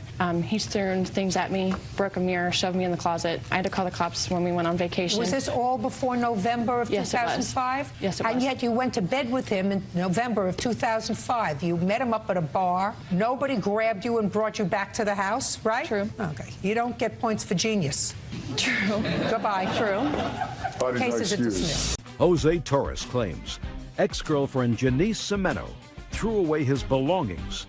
Janice is countersuing for lost wages. Mr. Torres, you moved in with the defendant and her children while you were separated from your wife. I assume this is your wife, sir, is that right? Yes. And it is your claim that when you decided to return to your wife and reconcile with your family, the defendant kept and/or destroyed some property that belongs to you. The defendant says you had ample opportunity to get what you wanted. Whatever you didn't take with you, she got rid of. She is counterclaiming because she says that because of your broken promises, she lost wages. She's going to explain that to me. When did you and your wife separate, sir? March of 2006. And when did you move in with the defendant? April, can't recall it. June 4th. And when did you meet her? I met her through my boss, which is her brother. When? In May. Where had you been living between March and May? My mother's house. So you met her in May and you moved in with her in June? Yeah. First mistake. Where did you move in with her, sir? And where she used to live in Falmouth. Falmouth? Yes. In a house or an apartment? An apartment. How old are your children? I have a 5-year-old and an 18-month-old. Where's their father? Don't Gone. know. Yeah, Gone. don't know. Were you working? Yes. Who were you working for at the time? Stop and Shop and Dunkin' Donuts. Who was taking care of the children when you worked? They were in daycare, full-time. Was that subsidized daycare? Yeah. Okay. So you move in, Yes. And then what happened, Mr. Torres? Everything was getting fine. I was missing my kids a lot. You have to speak slowly, Mr. Torres, because I'm going to try to follow you. Okay. Everything was going fine. You were missing your kids a lot, is what I got. Now you're going to try to speak a little slower and keep your voice up so I can hear you. See how I'm speaking and projecting? You don't have any trouble hearing me, right? No, I don't, Your Honor. Good. Go ahead. Everything was going fine. You were missing your children and that I would like to get closer to my kids. And she agreed to move closer so I could be near my kids after work. So you said, I want to be closer to my kids. I miss them. Would you move? No, I didn't explain just like that. I asked her if we could. I didn't force her to. Nobody said you forced her, but you said, I want to be closer to my kids. I want to move with you and your kids. Yes. So she moved. We did. How far away from where she was living did she move? I don't know the exact mileage. Time, 15 minutes, 20 minutes, no. a half hour? About an hour. An hour? 45 to an hour. So her children also were taken out of daycare? Yes. And she didn't have her jobs anymore? She had transferred. What do you mean she transferred? What does that She transferred her first job that she first had. Then Dunkin' Donuts, she couldn't get transferred. And then she transferred her kids' daycare vouchers over to a new one in town. So she relocated her whole family because of you. And when did she do that? We moved in December 1st. 12/1/06. So between June and December, you and the defendant lived together. Yes. And in December, you relocated this family to be closer to your children. Yes. And then what happened, Mr. Torres? I received a Christmas postcard from my wife and kids. She takes my picture with my kids on it and my wife and cuts my wife's face off and posted it on the fridge. And from there, everything went downhill. So when did you move out? I moved out before Christmas. It was like December 22nd, 2006. So she lived in this new location close to your children for 3 weeks with you? Yes. So what are you suing for, Mr. Torres? Just all my personal property. Like what? So Nintendo GameCube, stereo equipment, clothing, hats, bed. And how much is all that stuff worth, sir? Close to $2 grand. How much was the rent on the apartment? It's $10.30. I actually had subsidized housing, so it was $170. So he was getting the advantage of subsidized housing. They didn't know he was living there, right? No. Because if they knew he was living there, it would have been $1,000 Yes. a month, right? Yes. Between June and December. Yes. Now, what happened with your second job? They cut my pay and they cut my hours, and I had no idea when I was being transferred, because if I knew that, I wouldn't have transferred my job. Yes, you would have. Well. What, sir? Excuse me. The reason that she stopped working for Stop and Shop is because of pay related. They did not drop her hours. She had the same hours, but it was a lot of money that she was missing up a week of her check, and that's the reason she quit.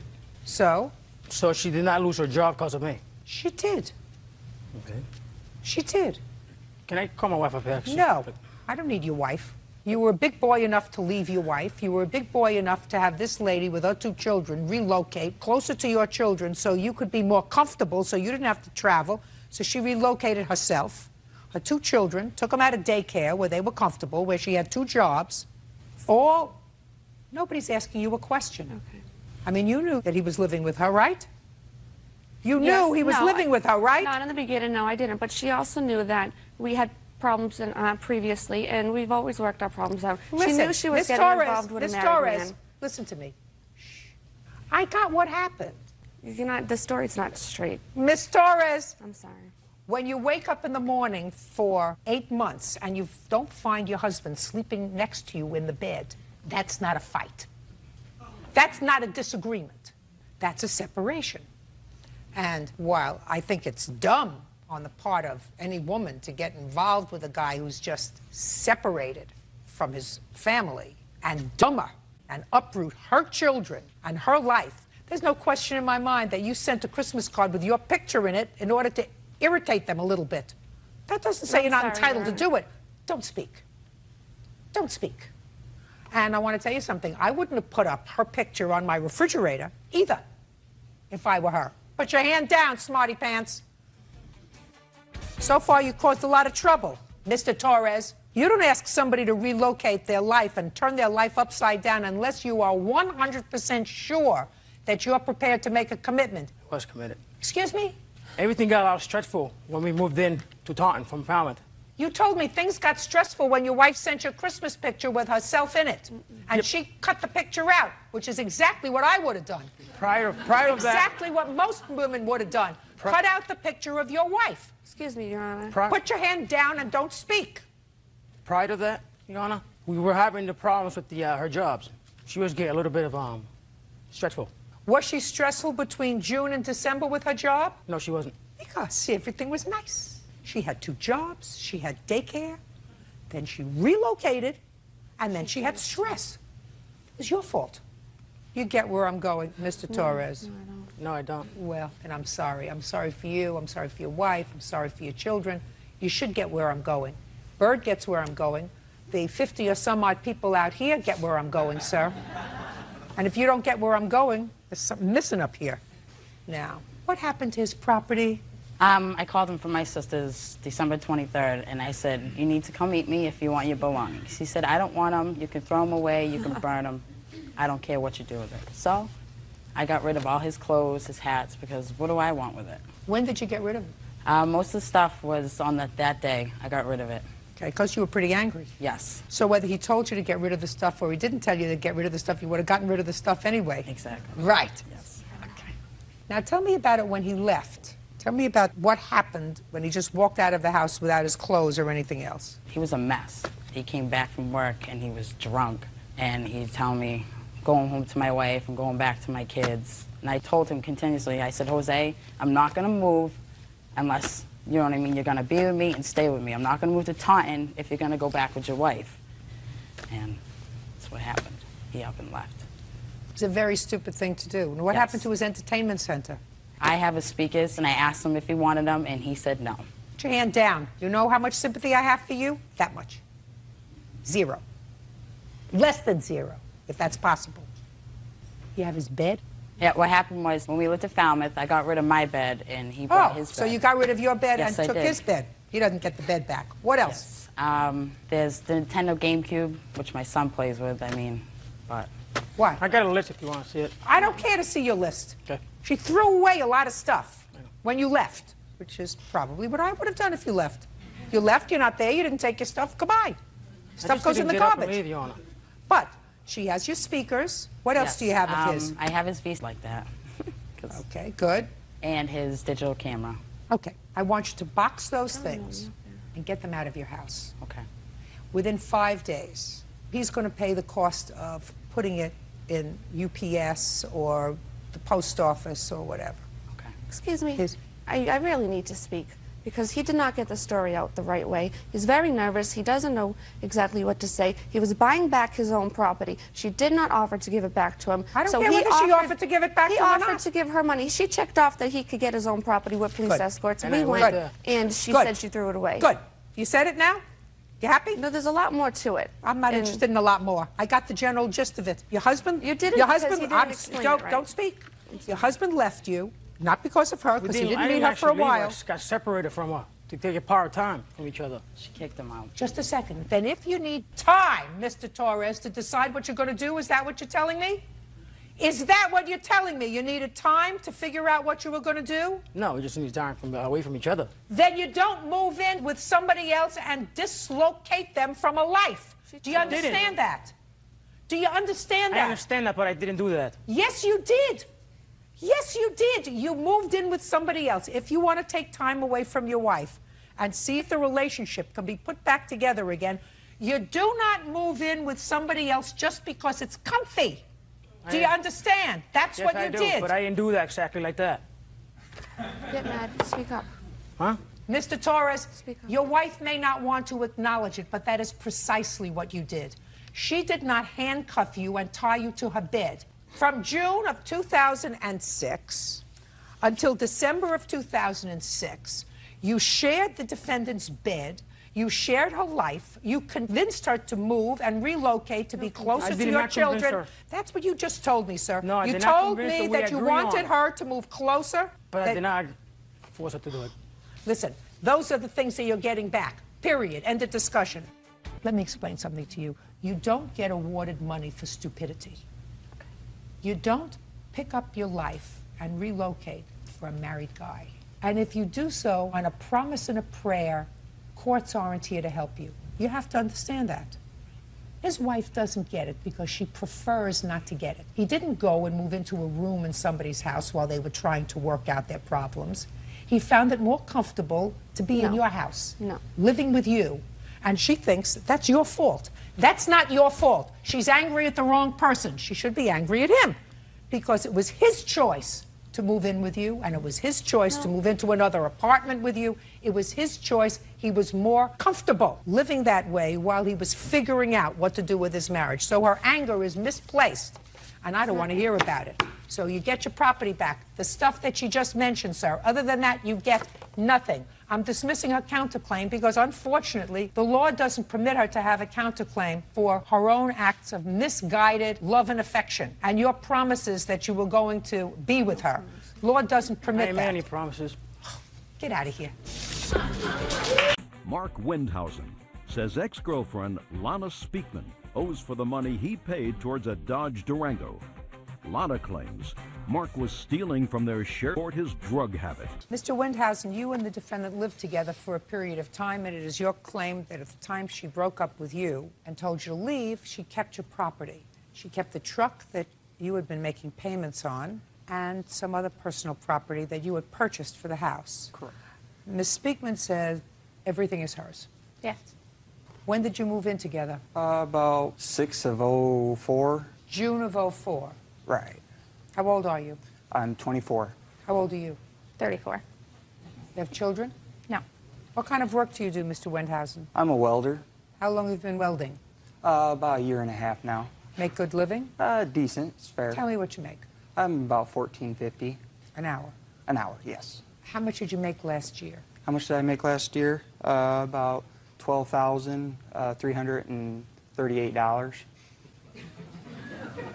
You worked full-time? Yes, I did work full-time. I got laid off in December of 05, and I was rehired back on, so I had When? it in February. But other than that, you work continuously? Correct. And what did you do with your money? What did I do with my money? Why do you keep asking me a question? I know the question that I asked. What did you do with your money when you got your money, when you were living with Ms. Speakman? I cashed my checks at the U.S. Bank, and I went and paid it to, just gave her cash. Well, how much cash did you give her? Approximately about $340 per week. It was different every week. Tell me about this truck. This truck, I needed a vehicle to get back and forth to work. I did not have one. I wasn't able to put one in my name because my credit wasn't the greatest. And at the time, I was working on getting a work permit to make a commute back and forth to work. What did your bad credit have to do with getting a work permit, Mr. Windhausen? Because I wasn't able to put the truck in my name. Did you have a driver's license? I did not. I just had a work. Well, that's an answer why you can't have a truck in your name, sir. Correct. So you were going to drive this truck despite the fact that you didn't have a license? No, until I got my work permit. Did you drive the truck without I did, a license? Yes. So Ms. Speakman put the truck in her name and allowed you to drive it without a license? Correct. Jan, down, I get to you. And who made the payments on the truck? I did. How much were the payments every month? Approximately about $340 a month. $340 a month. Plus It's exactly the insurance. same amount that you gave her. You said a week. That's a number you must like. You told me you gave her $340 a week when you cashed your paycheck, and now you tell me Well, that, that's your truck excluding- payment was $340. That was excluding making the payments on the refrigerator and the stove and the bedroom set. How much was the truck payment? About $340. And how much did you used to give her every week from your paycheck? Around $340, yes. Wrong.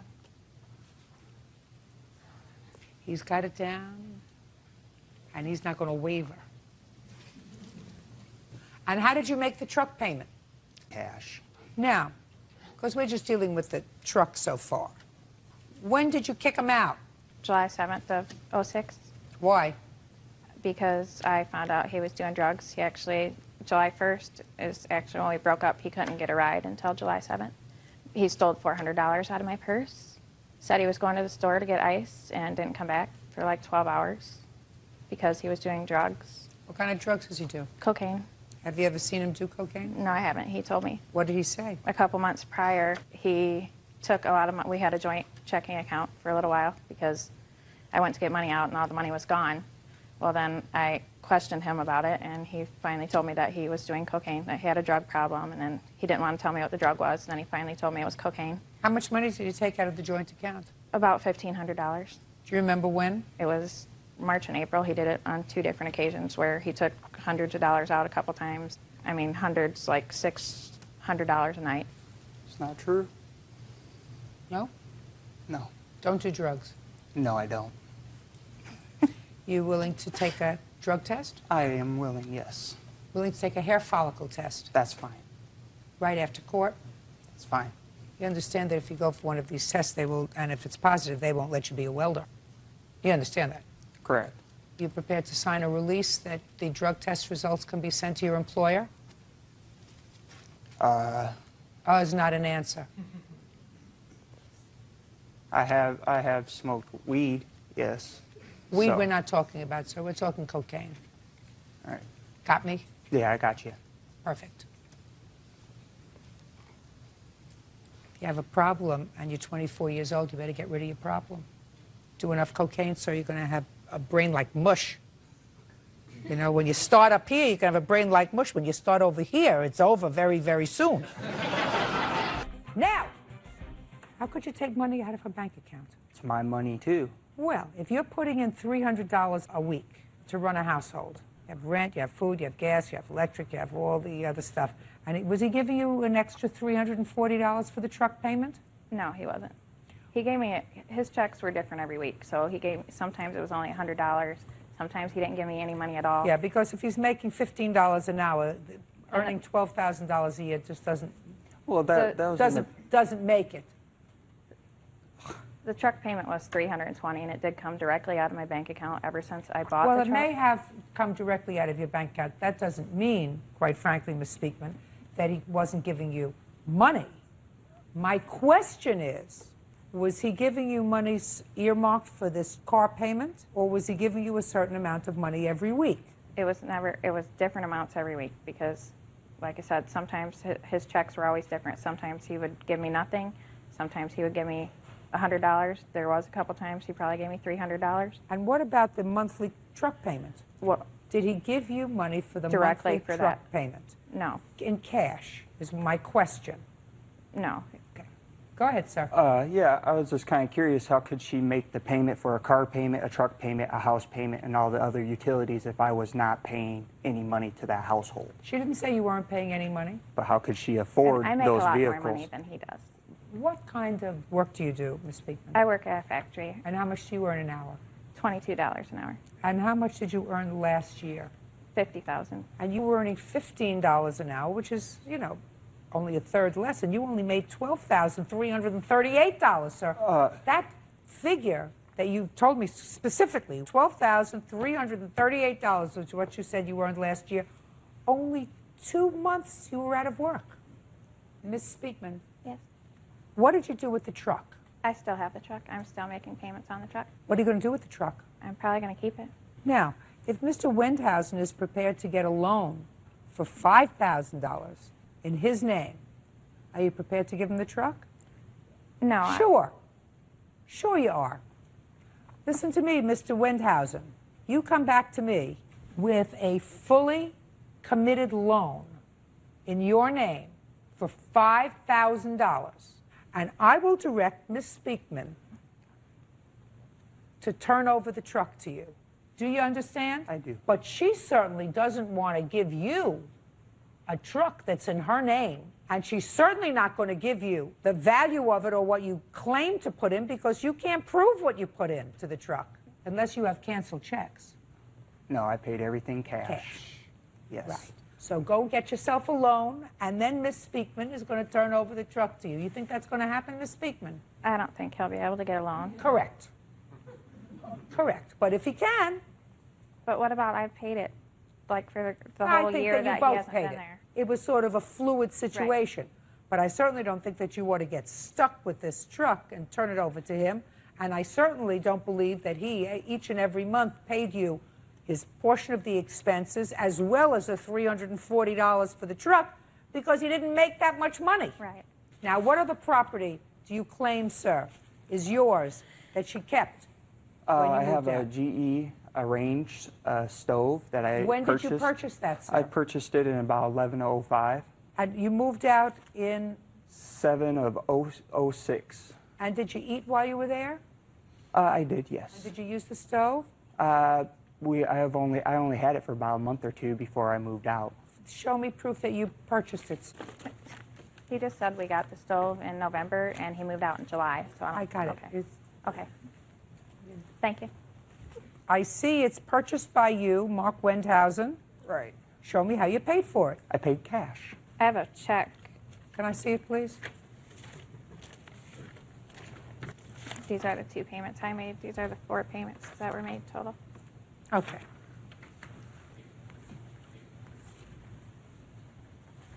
She's got proof of the payments, sir. Proof of the payments that I paid? Well, show me your payments. It doesn't say that this was paid in cash. I paid those payments, ma'am. To whom? To Turner Electric. Show in me. cash. Don't you see there's cash? She writes checks. I pay cash. What else, Mr. Wendhausen? I also have receipts here for refrigerator. When you moved into the house, Mr. Wendhausen, was there a refrigerator in the house? Yes. Can you please tell me where all my money was going? All your $12,000? Well, I lived there for two and a half Just a second. years. All your $12,000? His money was going up his nose. Mine Just a was second. paying the bill. Mr. Wendhausen, I don't think that you understand, sir. That barely supports a person. You don't get it. I'm not getting it. I'm making payments that, you know. Show me that you're still making payments. I'm done. Those are the receipts. That's paid off. And you paid for it, and you used the refrigerator, and you used the stove while you were in her house? Yeah, it's my Goodbye, name. Mr. Wendhausen. Do you think I could I take think you have a problem, and I think that you really have to take care of your problem. If you manage to secure a loan for the truck, I am going to direct Ms. Speakman to turn the truck over to you. We will recalendar this case as soon as the clerk receives indication that you've received a loan, and I will direct this truck that you want to be turned over to you. Do you understand? Okay, I do, but... Good. Thank you very much. Goodbye. Kenneth Kip Panett claims former friend Stacy Schwartz took his car without permission and damaged it.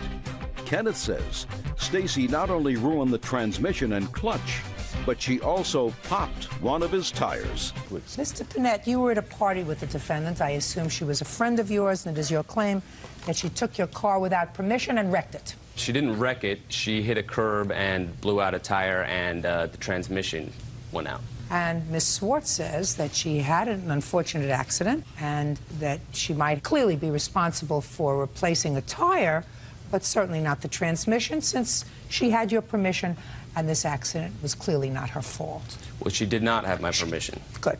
So let's go back. When was this party that you had? A couple of months ago. It was a Friday night. It was at my house, and Listen, Mr. Panett, how old are you, sir? 23. What do you do for a living? I am a market analyst. Ever been to court before, sir? No, except for traffic tickets and... Well, that's court. So, if you're a plaintiff and you have a claim, first thing you figure out is what date. Yes, Your Honor. Because the questions get harder after that, Mr. Panett. So, a couple of months ago on a Friday night isn't a date. I believe the date was December 14th, Your Honor. That's a date. Now, it was on December 14th, 2006. Where were you? At my house. Who else was there? I don't know the exact names, but a bunch of my friends. And what were you all doing? Drinking, watching TV, listening to music. Great. Having a good time. Being responsible. Yes. What happened next? Well, I didn't keep track of everybody around that night. I went to bed maybe around 1 or 2, and the next morning, Stacy called me and said that my car was broken down. I said, you know, how could that be? It should be in front of my house. And she said she was in Sunrise, which is about 20 miles away. Where do you live? Downtown Sacramento. Go ahead. She said it was broken down. She explained to me that she had taken my car the night before and that it had broken down the night before and that she had spent the night and was calling me in the morning. And I was... Spent the night where? At one of her friend's house, I assume. Okay. And I explained to her that she had better get my car back to me. What kind of car do you have? It's a Nissan Sentra. Year? 1997. And she said she would. We exchanged words. I was a little upset, and then I fell back asleep. I didn't get my car back until the next day. She had it towed back to my house. At first, she hadn't even told me that a tire had blown out. I did see that for myself when it came to my house. Then she explained that to me. I had not given her permission to drive the car, so I was very upset. Okay. Don't repeat anything. Okay. I have other things to do. Are you finished? She had told me that she would pay for all damages. She was very apologetic at first, and I had it diagnosed, and she refused to pay it. She says she's not responsible for that. You had it diagnosed. What was the bill? It was $1,500, $1,593.83. I'd originally said $1,600. It's I'd rounded when I looked at the receipt. It's actually $6.17 less than that.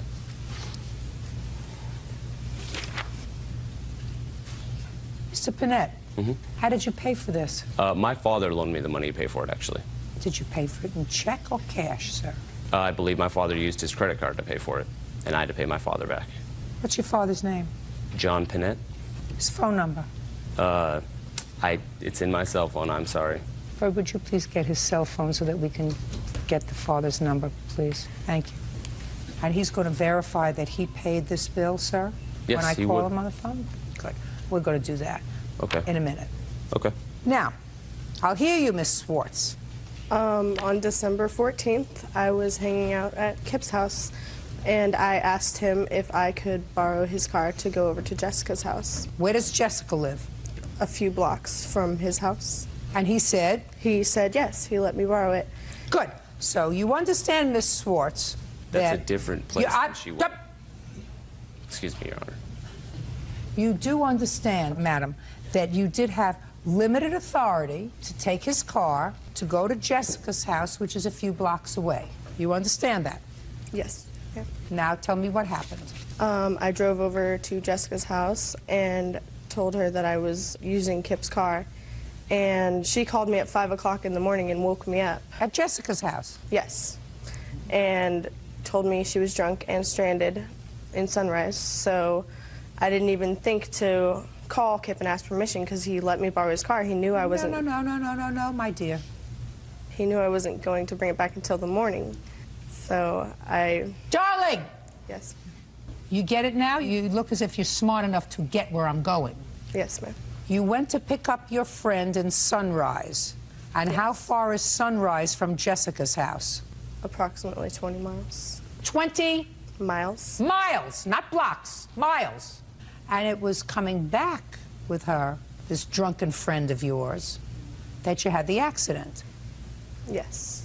Now tell me about the accident. I was just driving and I was coasting, so I was in neutral. And then I tried to put it into gear and it would not go into gear. And I went to park immediately and I hit the curb and popped the tire. That was probably about 5:30, 6 o'clock. You must have hit the curb very hard. Well, yes, it was hard enough to pop the tire.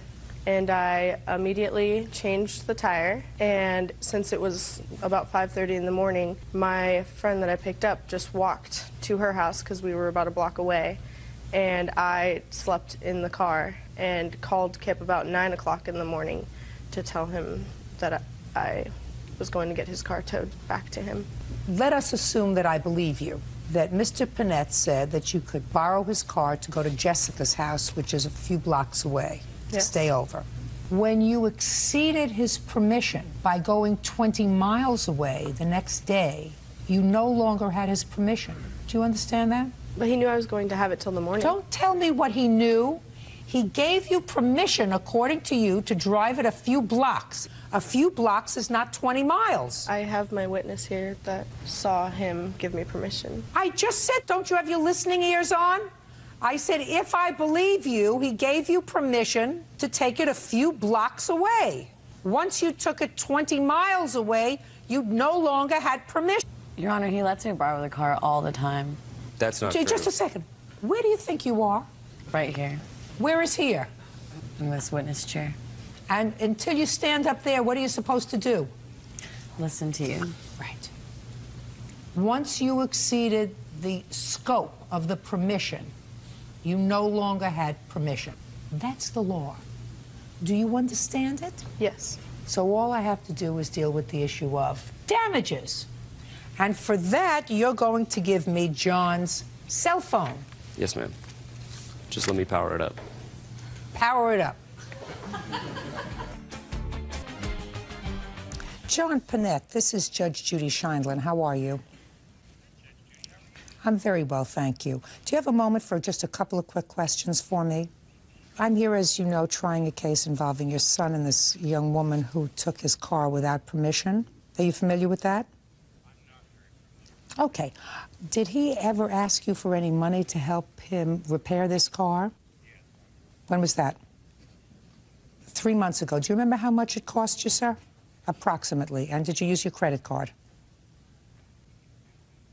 Did he pay you back that money? I know, I have children. Did he tell you how it happened? Did he need a new transmission? Was he driving the car? Okay, very good. And you used a credit card? Okay, great. Thank you very much, sir. I appreciate you taking the time. Bye-bye now.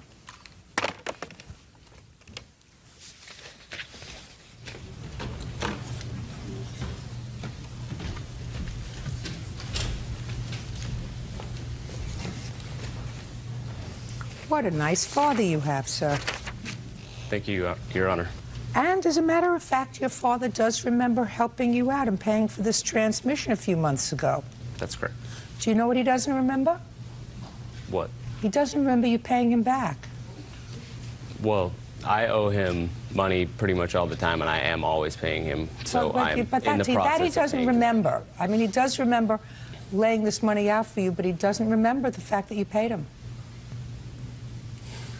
I have not fully paid him back, Your Honor. I apologize. Well, how much have you paid him, sir? Well, I owe him a total of quite a bit more than that. So I guess if you got down to that bill, I haven't paid him any because I'm paying him for things that I owe him. Well, you have no objection to making the check payable to your father, do you? No, not at all. Good. Judgment for the plaintiff in the amount of $1,593.83 to be made payable to John Panette. Thank you very much. That's all. Betty Shapiro is suing her son, 22-year-old Jason Hartwick, for a loan to buy an '88 Mustang and for a loan to pay restitution. Mrs. Shapiro. Yes. This is your son. Yes, it is. Was he a cute baby? Very cute. Did you ever think when he was born, when you were taking care of his colds and when you were cleaning up after him, that you'd ever be suing him? Never. You must be pretty frustrated. Very frustrated. He owes me money. I mean, it's not even the money. It's the issue of responsibility. He needs to pay his debts, and that's why we're here. How many children do you have? 4. Where does he fit in? The second son. I have an older son, him, a younger son, and a daughter. What about your other children? They okay? They're fine. So this is what the case is about. You loaned him money for a car. Correct. Tell me your first name. Jason. Jason, when did your mother loan you money for a car? I'd say last year around Mrs. February. Shapiro, when did you loan her money for the car? May 13th of 05. What kind of a car did you buy, Jason? I bought a 67 Mustang. 67 Mustang? Or, no, it was an 88, sorry. I was thinking of a different car. 88 You're only 5.0, sorry. century apart. What? Yeah, it's an 88 5.0 Mustang. And according to your complaint, Mrs. Shapiro, he paid on the car. Yes, he made 4 payments. And what was the total amount he borrowed? $1,500. How much did he pay you? On 6/14 of 05, he paid $120. On 7/18, he paid $95. On 8/20, he paid $80. On 9/21, he paid $75. And then he stopped paying. And Jason says he stopped paying because the car got towed. Yep. And he couldn't get the car out of impound because he didn't have any money. Correct. So he called you, and he said, can you give me some money so I can get my car out of tow? You said, I don't have any money to give you to get your car out of tow. So the car didn't get out of tow. He lost the car, and he says it's your fault that he lost the car so he doesn't have to pay any more money. Right. Right? That's your defense. Yep. Do you want to say that to me? Because I've said it now, but I would like to hear it coming from your mouth, Jason. Yeah. Well, I borrowed the money, I got the car, then where I was staying, I was forced to move, and I couldn't move the car at the time because it was broken down at the time. So where did you leave it? In front of my friend's house. How long did you leave it there? Like maybe a week before it got towed. because I had to get it fixed, and I was fixing it, and then I'm trying to Well, work. you could have pushed it into somebody's driveway or something. I didn't right? have no driveway to put it in. Did you call your mom and say to her, listen, can I leave the car in your driveway? Well, I didn't think to ask her that, and You didn't then I would have think? had to have it towed over there or something. I didn't have the money for that either. So you think it's her fault that she didn't lend you more money? Yeah, so I can get the car. If I don't have a car, why should I give her the money for it? Let me ask you this question, Jason. How old are you? 22. Did you go to high school? Yeah. Did you finish? No. That was a big mistake. Yeah, I know. Now, you look like a pretty stout kind of guy. Do you ever eat at a restaurant? Yeah. Go in, you order dinner, finish the dinner, they bring you the bill. Yeah. You look at the bill and you say, why do I have to pay this? There's nothing on my plate anymore. It's all gone. What do you mean? I want you to make believe that your mother is a bank. And instead of borrowing this money from your mother, you borrowed it from a bank. Same scenario. You're doing road work on the car in the public street where you're not allowed to do it. You leave the car on the street. Somebody gives you a free pass for a while, but after a week, they tow your car. You don't have money to get out. You call the bank. Say, listen, I owe you money on a car loan, but unless you loan me more money so I can get my car out of tow, I'm not going to pay you any more money. Hello? Is this a crank call? Do you understand what I'm saying to you? Yeah. Does that sound foolish to you, Jason? Yeah, it does. So let's not sound foolish. I mean, the first foolish thing that you did was not graduate from high school, because then you would have had money, maybe, to fix your car. Now let's get to the other problem that you had. I'll hear you again, Mrs. Shapiro. He was accused of stealing at work.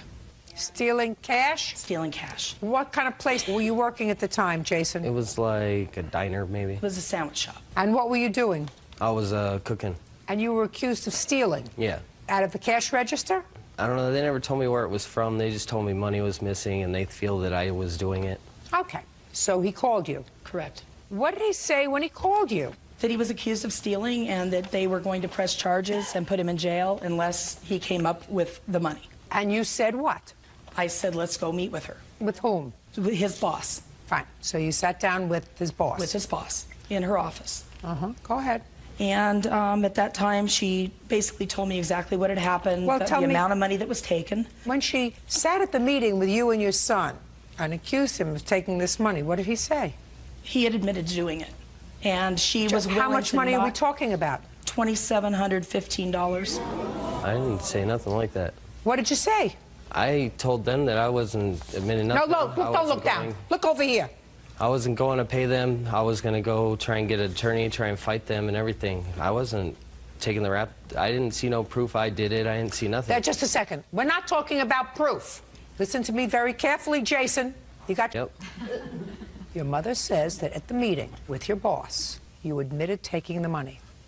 But if you say to me, I told them that I wasn't taking the rap for this because I didn't do it, then you're telling me, in effect, that your mother is a liar. Is that what you want to tell me? That's what I said. What did you say? I said that. No, I no, didn't don't say look that. down. Look over here. I said I didn't say that. You said you didn't say what? I didn't say that I took the money. What did you say? I said that I was going to try and fight it. With what? However I could.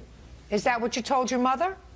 Yeah. Tell me exactly what you told your mother. I didn't tell my mom really anything. I just said I wasn't going to, I didn't want to pay it. I didn't want to give them this money. I didn't want her to give them the money. I didn't want nothing. I just wanted to go try and get a lawyer or whatever and try and fight So this then out. why in the world, Jason, did you call your mother and arrange to go to a meeting with her? And why did you go to the meeting with her? You were been told that you were accused of stealing. So there was no possible reason for you to call your mother or go to the meeting if what your intention was to say, fine, arrest me, I'm going to get a lawyer, and I'm going to fight these charges. You want to explain that to me? Just figured she knew more than I did about the type of stuff, and she might be What able to type give me of some stuff? kind of advice. What they were Well, telling no, me. just a second. I can understand, Jason, you calling your mother at home and saying, Mom, I want to come over and talk to you. This is what they're accusing me of, and I didn't do it. I want to get a lawyer, and I want to fight it. What I don't understand, Jason, is why you called your mother and then went to a meeting with your boss, with your mother. I just had her come with me. Why? Why would you go at all? You knew what you were being accused of. I don't know. I just went. 3 out of 4 ain't bad. Just say to your mother when she wrote out the check or paid them the money. Nothing. I didn't actually see that happen. Well, you knew she did it, right? Yeah, I didn't say nothing to her, though. You didn't say anything? No, I was... Like, thanks, Mom, for bailing me out, or I don't want you to pay this money because I didn't do this. I'd rather we spend the money on a lawyer so I can have a clear name. Didn't say that? No. Did you make an arrangement with your mother to pay her back out of your paychecks? No, I never set that up. Who did? I guess the lady that I was working for did. And how many days did you work after your mother gave them the money? I don't know, maybe 3 or 4. Why did you leave? Because they were harassing me. Who was at the harassing job. you? The bosses. They were talking about me in front of me, and I wasn't feeling comfortable about that, so I quit. And where did you go to work? I went to another job. I got a job at Dairy Queen. For how long? About a month. And where'd you go after that? That was just a couple weeks ago. I haven't had a job yet since then. The maximum limit in the small claims court in your jurisdiction is $3,000. Is that why you sued for $3,000? That's what you owe your mother. Who are you living with? My friend. What does your friend do for a living? He works in, like, he makes the glass for the slot machines in the casinos. Do you know that you sound to me like you're lost? Seriously. You sound to me as if you're lost, and unless you get control of your life, sir, it's going to be over before you know it.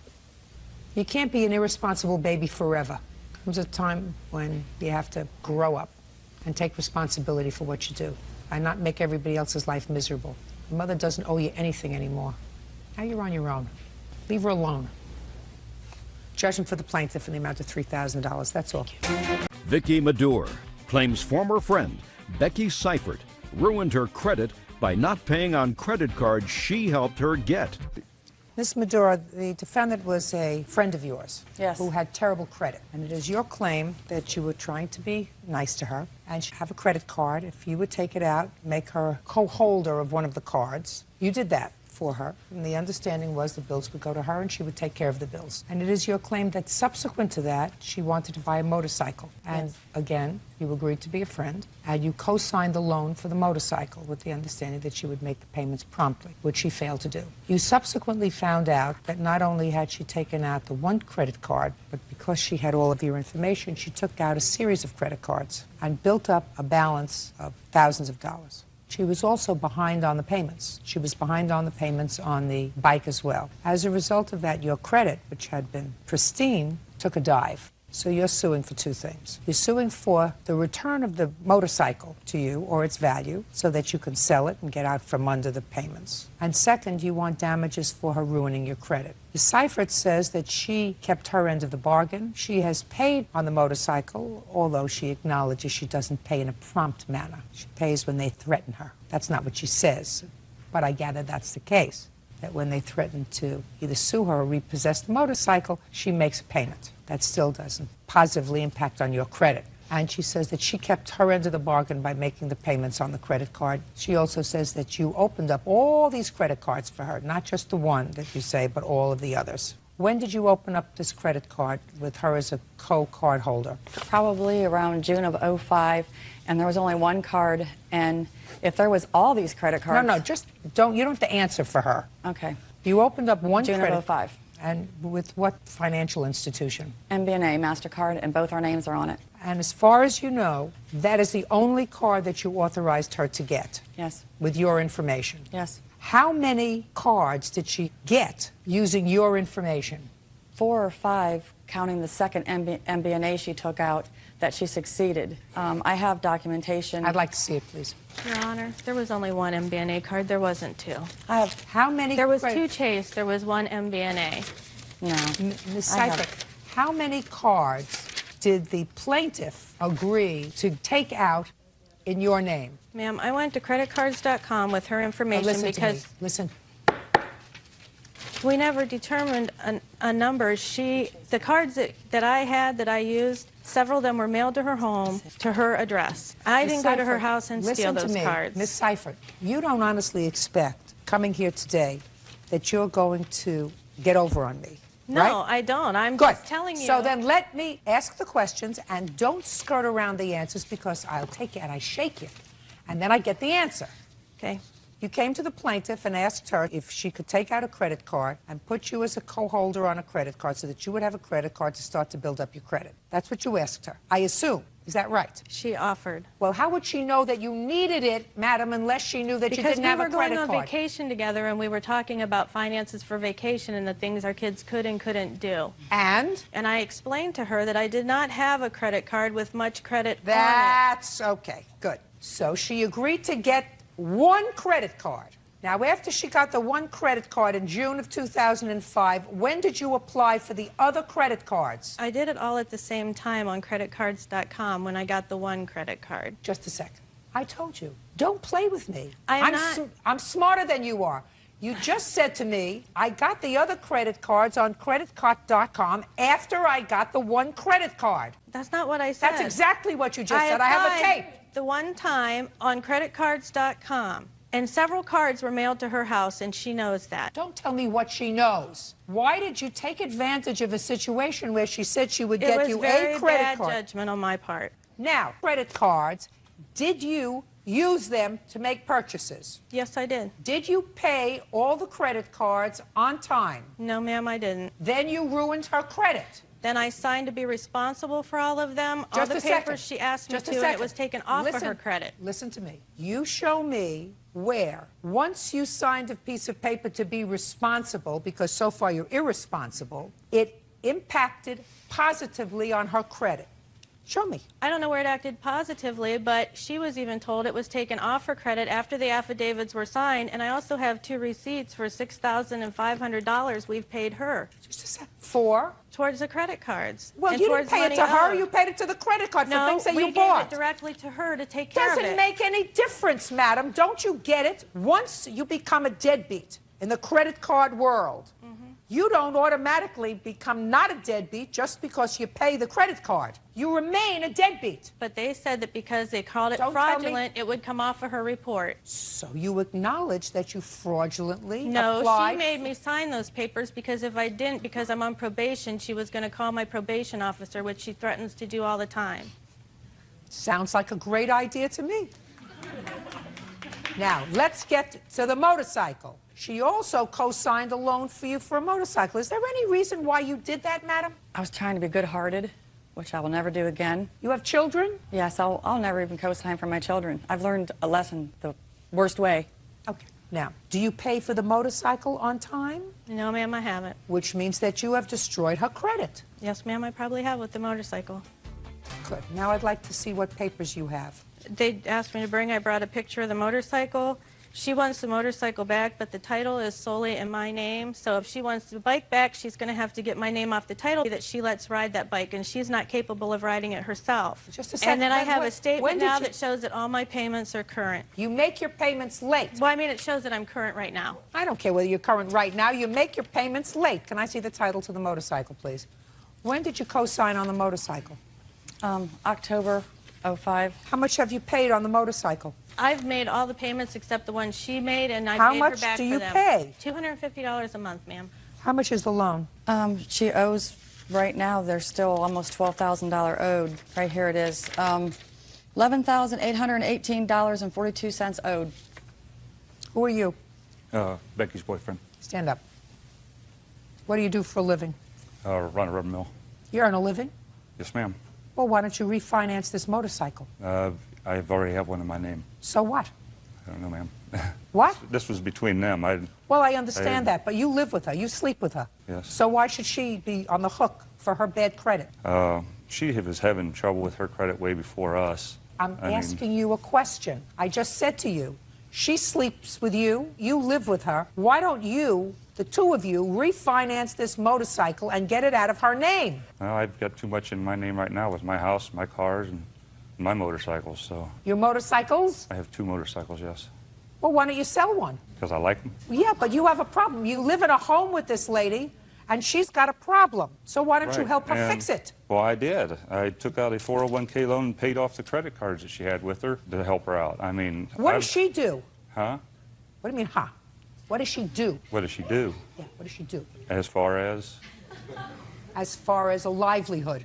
She works in a doctor's office. She make a living? Yes. So why doesn't she refinance it? Your Honor, I don't know. Why don't you refinance it? I can't get it just in my name, Your Honor. Well, maybe you can get it in his name. He owns his own home. Well, we haven't tried that, but the last time he tried to get a loan, they said he had too much credit out. Then why don't you sell the motorcycle? I just haven't found anybody that'll buy it. It's not worth what we owe on it. Now, she says she wanted to sell it. Her problem was she couldn't get what was owed on it. So you would have no problem signing it over to her, right? As long as it's out of my name, I have no problem. And I've told her that Fine, before. absolutely perfect. Have her sign this over to her, That's please. a memorandum title, ma'am. So? But that is not the actual title. So I understand Okay, that. that's The what I'm actual asking. title has a lien on it.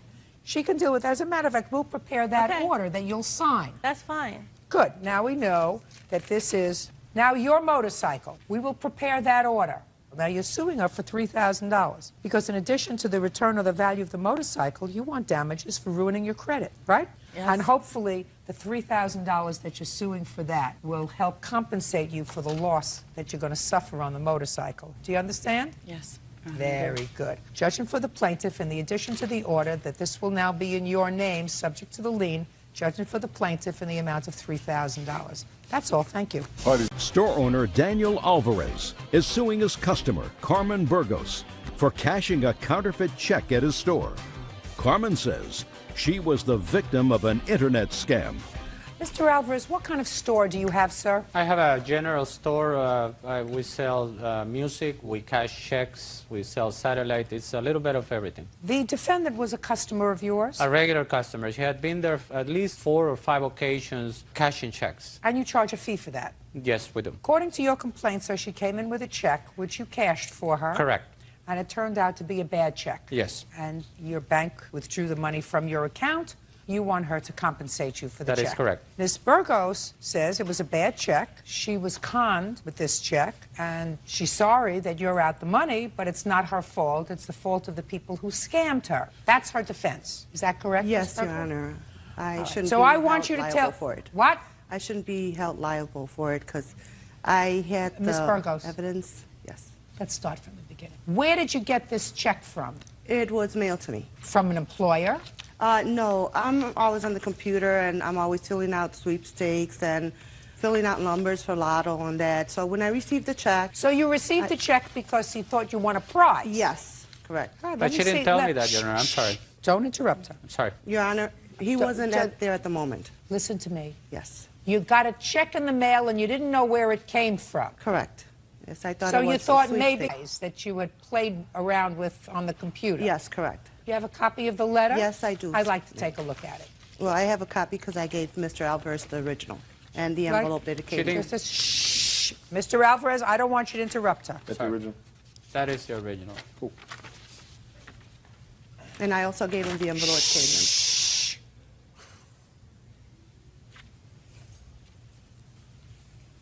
Now, this letter says that you won the North American Ballot Sweepstakes. Correct. And it tells you to call Debbie Baum in Canada. Yes, Your Honor, and that's who I called. Just for my own information, when you called her, what is it that you claim she said to you? Well, I called her because at first I, like... Joe, tell me. Just answer my question. I asked her about that I had received a check for a sweepstake for the sum of $2,900. And she told me yes, and I told her, well, it says here for processing. She goes, oh, no, that's no problem. You could go ahead and change. That's part of what you have won. There's 72 people that are in with it. I read the letter. There's 72 people that are going to share in $1.8 million. Right, and that's just the beginning of it, so you could go ahead and cash it. Cash So it. that's right. Fine. I went to you have Mr. a copy of the check? Yes, I have I'd the like original. To see it.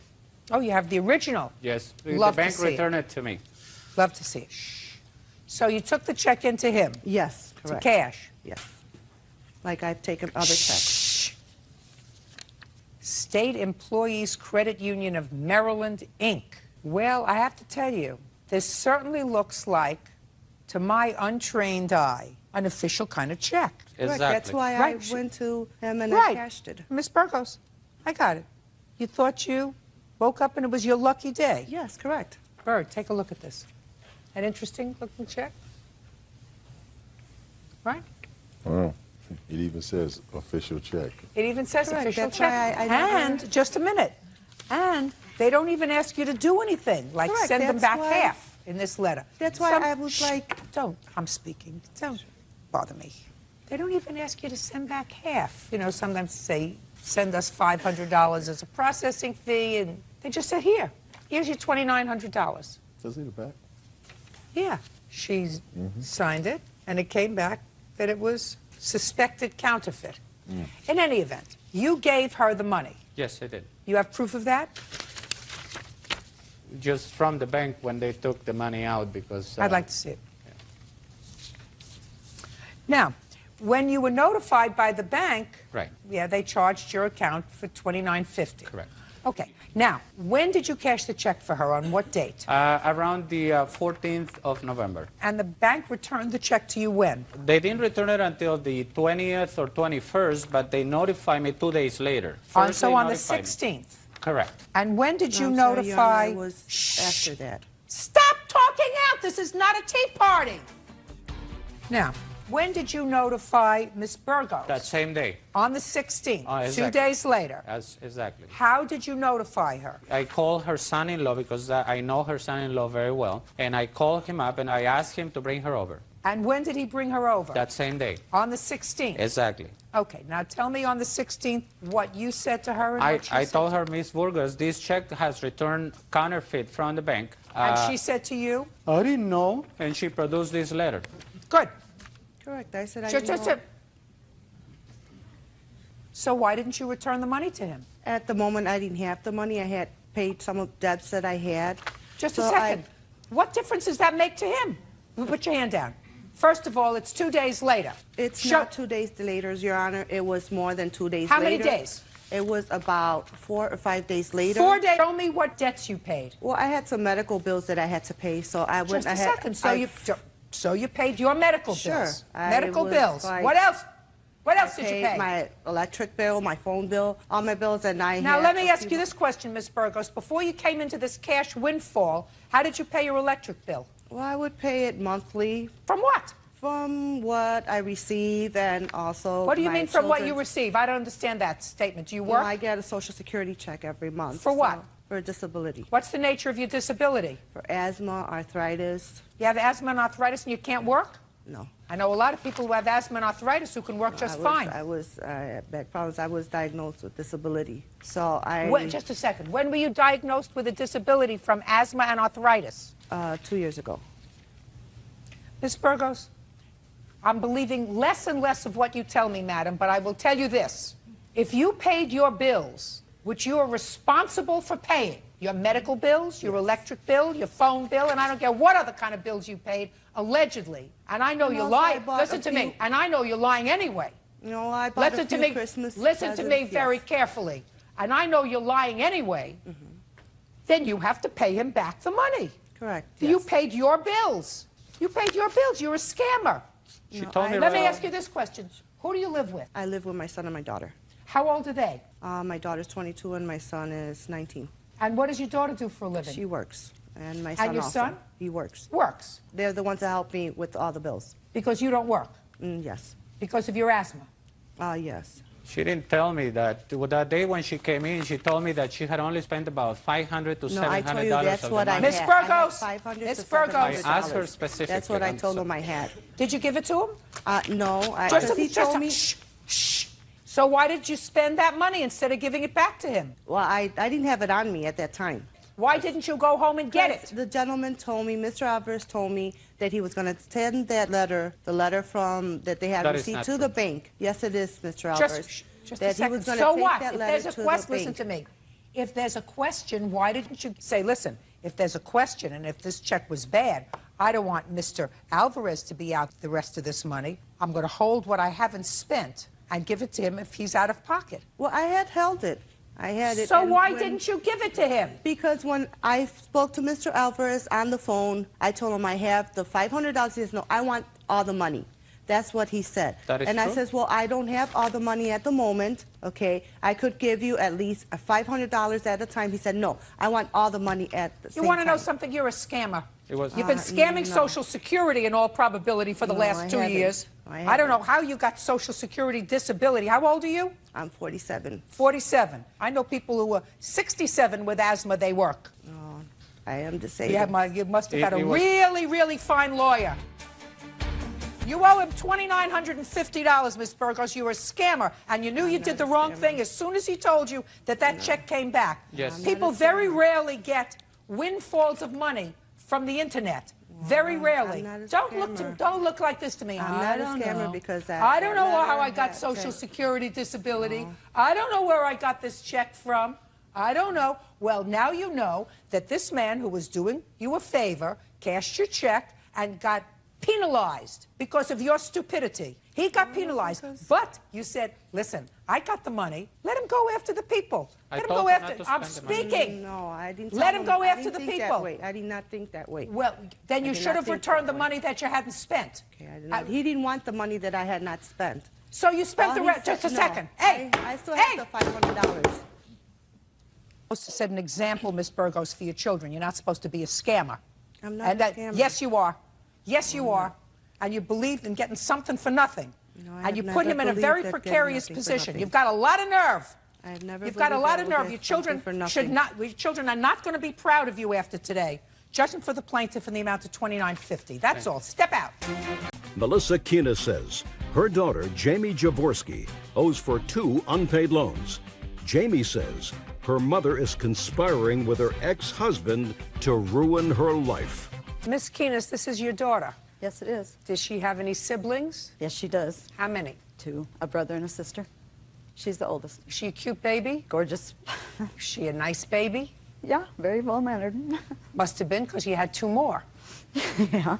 Well, you're not getting along so much anymore, and it is your claim that your daughter owes you the balance of 2 loans. One loan that you made to her several years ago in order to permit her to open up a business. That loan was for $10,000, and she's paid back a substantial part of that loan. That's correct. Over the course of the last 3 or 4 years. You were opening a beauty salon, and you were able to do that through the loan from your mom. Exactly. The second loan was for $2,000, and that was more recently, and that was to permit her to get an attorney because she was going through a divorce. Correct. With regard to that $2,000, your daughter says there was never any discussion of a loan, that you were ecstatic that she was divorcing the husband, and you agreed to help her secure an attorney so that she could That's not true, Your Honor. So that she could successfully conclude the divorce process. So let's deal with the first loan. When was that, Ms. Jaworski? It would have been in August because I bought the business. I took possession August of what year? 03. And it was for $10,000? Yes. Was there supposed to be interest paid on the loan? No. Well, tell me how you were going to make this loan with no interest. I knew that she had money left over from my grandmother's estate. Put your hand down. What do you mean left over? Well, my grandmother didn't take care of things how you're supposed to, and so all of the money that was left out of her estate went to the state for her care. But there was somehow this money left over that the state didn't know much about. Money? I knew of $10,000. Okay, go ahead. And so I asked my mom if I could borrow that $10,000 from her because I knew it was in the bank sitting there, and so that there wouldn't be interest or anything on it because we already had the money. Well, there would be interest on it. If she loaned you $10,000, then she's losing the interest on $10,000 for as long as it takes you to pay her back. There was never any discussion of it. But you do understand that. I understand what you're saying, but in my mind, it wasn't that way. I don't care what was just in your sitting mind. there. What I'm telling you is, if your mother takes the money out of the bank, then she's losing interest on it, so there is a loss. I also don't understand why she should make this loan to you without interest when you have a brother and a sister. Why would she just let you have it all yourself? Because it was just going to be a loan. It was going to be paid back. In what period of time? There was no set period of time. Because when you open a business, you never know. Most businesses fail in the first 5 years. And Well, so, what happens if your business failed? You mean you weren't going to pay her back the money? Well, no, I never intended not to pay her back the money. But you just said most businesses fail within the first few years. What happens if your business failed? Well, if my business failed, I would still have to pay her, but it was just to help me out. It was my mom helping me out. It was family helping family out. But she didn't take that money out of the bank. At the last minute, she had decided that she was going to pull it off of a credit card because she was nervous about the state finding out that she still had that money. You mean she didn't think that they would find out about it if she kept it in the bank? Go ahead. Keep going. Keep going. I'm listening to the story. So she wanted to take it off of her credit card rather than take it out of the bank because she was afraid that the state would find out. Well, she was worried that they would find out and then she wouldn't have the money sitting there. Keep going. No, that's really what happened. Keep going. And so at the last minute, she decided to pull it with 0 interest. And either way, it wouldn't matter. There was Zero no interest for how long? Forever? I don't know. What do you mean you don't know? You're in business. You don't have zero interest forever, maybe for a year or two, but not forever. I never saw any of the credit card information. I have no idea, to tell you the truth. Well, let's understand this. You knew at the time that you accepted this loan that it was coming off of a credit card. Is that right, Ms. Javorsky? At the last minute, yes. I don't care if it's the last minute or the last second. You always could say no. I know, but I'd already given Listen to me. You always could say no. Mm-hmm. And then if I had? Who cares what happens if you had? If you had, you go to work in somebody else's beauty parlor. Now, there was zero interest. And as a business person, you know that zero interest isn't forever. It's for a fixed period of time, which was for how long? 2 years. That brings us up to 2005. As of August 2005, how much money did you give her? I haven't split it out. These are just the statements that I have until then. Well, I didn't add that up. I don't do that. Math wasn't my strong suit. Me either. You either? Then you No. shouldn't be in business. But if you didn't pay her back in the 2-year period of time when there was zero interest on the credit card, you owe her whatever the interest is. End of discussion. Now, how much is on the credit card? On the credit. Not with the $2,000 for the lawyer. I'm not dealing with that yet. Well, it was all on one credit card, and the balance due on it when she stopped making the payment was $4,995. Show me. Ma'am, before you roll, can I say something else? Well, this is not the last one. That's after I've made a payment, but Can I see that bird, please? I've made like the last 6 or 7 payments on it. Now, you wanted to say something, Ms. Javorsky? I do, because the interest situation. Mm-hmm. She had said when we put it on that credit card that if the interest came due, that she would either take the money out of the estate and put it back on there. So I would never, the agreement was never any interest. It really wasn't. Listen to me. You knew at the time she was taking out an interest-free loan for 2 years in order to cover this loan that she was making for you. You had 2 years to pay her back. You didn't. Then interest develops, and whether she takes the money out of the bank and loses interest, you still have to pay. Now tell me about the $2,000 for the lawyer. When we were going through the divorce, or when Chris When was that? That would have been in 2000, I believe, 5. Now, by 2005, we were starting to get some interest on this loan. Okay. Keep going. Okay, well, so then we're going through our divorce, and I didn't have the money to retain a lawyer. At first, we were just going to do it ourselves. And I was telling her that he was going to try to get custody of the children from me, and that I needed to retain a lawyer. And what I don't understand is she hated... Just don't tell me anything other than what happened. Not what you don't understand, not what you do understand, not interested in what you understood. Tell me what happened. Now, you were crying to your mother that your ex-husband was going to try to get custody of the children, and you couldn't afford a lawyer. You didn't have any money. Basically. And Right. she said not to worry And? about it, that she would take care of it. And she sent me 2 checks. From where? From her credit card. And? And she wasn't worried about me paying her back. I didn't know how I was going to end up financially after the divorce. How did you end up financially after the divorce? I ended up giving him basically everything. I got $20,000 equity out of the house, of which I gave her a check for $4,000. You did give her a big check. Mm-hmm. So if you got $20,000 from the sale of the house, why didn't you pay her back everything that you owed her? Because I was buying another house, and I was trying to have a little nest egg in case when you're employed by yourself, it's always good to have a little money back up. Well, but if the only nest egg your mother had was the $10,000 she had of your grandmother's money, why should you have a nest egg and not her? I don't know. I never really thought about it that way. But isn't that a nice way to think about it, Miss Javorsky? I mean, how old are you? I'm 37. And how old is your mother? My mom must be 57. Yesterday. So if somebody has to sort of struggle to put together a nest egg, isn't it easier for you, who's starting a new business, to put together a nest egg than your mother, who's 57? Especially since you spent the money. So it's real nice of you to want to have a nest egg all by yourself.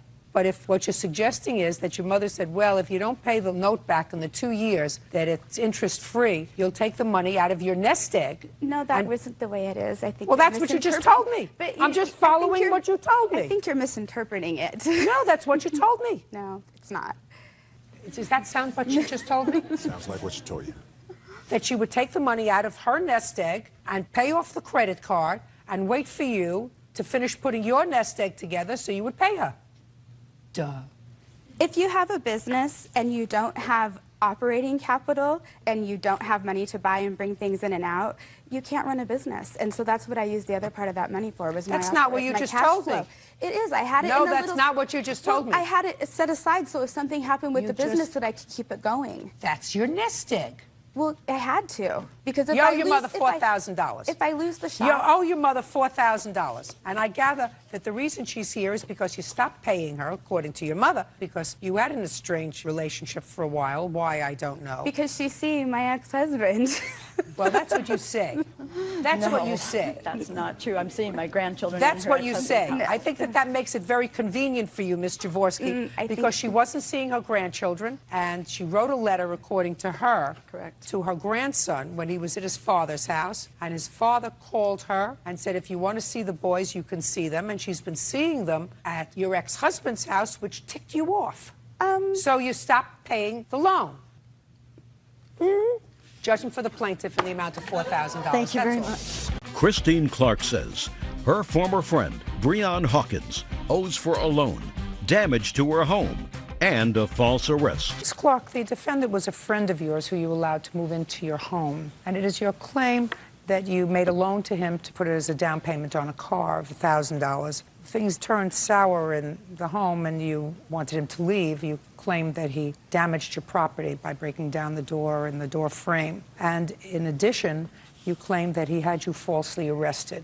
Mr. Hawkins says that there was no loan. He says that you tried to lock him out of the apartment, which is why he damaged the door. And as far as the false arrest charge is concerned, he says that you and Mr. Hawkins, as well as your boyfriend, were arrested that day. When did he move in with you and why? He moved in with me in September of 2008.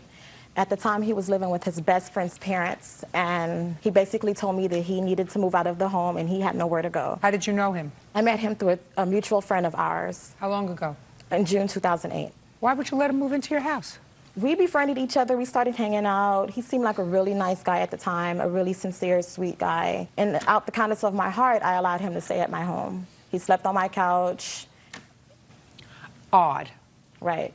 Now tell me about this $1,000 that you gave him. In April of 2009, he approached me and asked me if he can borrow $1,000 from me because he needed a car. At the moment, I didn't actually give him the money, but 2 weeks in, I actually ended up giving him money. I have paperwork here that I went to the bank and I withdrew $1,000 out of my account. Just a second. Tell me why you gave him the money after 2 weeks. He needed a car. He needed another car. The car that he had was breaking down. He didn't want to pay for it to get service, and he needed to get back and forth to work. Where was he working? He was working at St. John Hospital in Santa Monica. Doing what? A lift associate for the lift team. So it's not like it's not like I just What were you gave him- doing? I'm a lift team member. I lift and turn patients.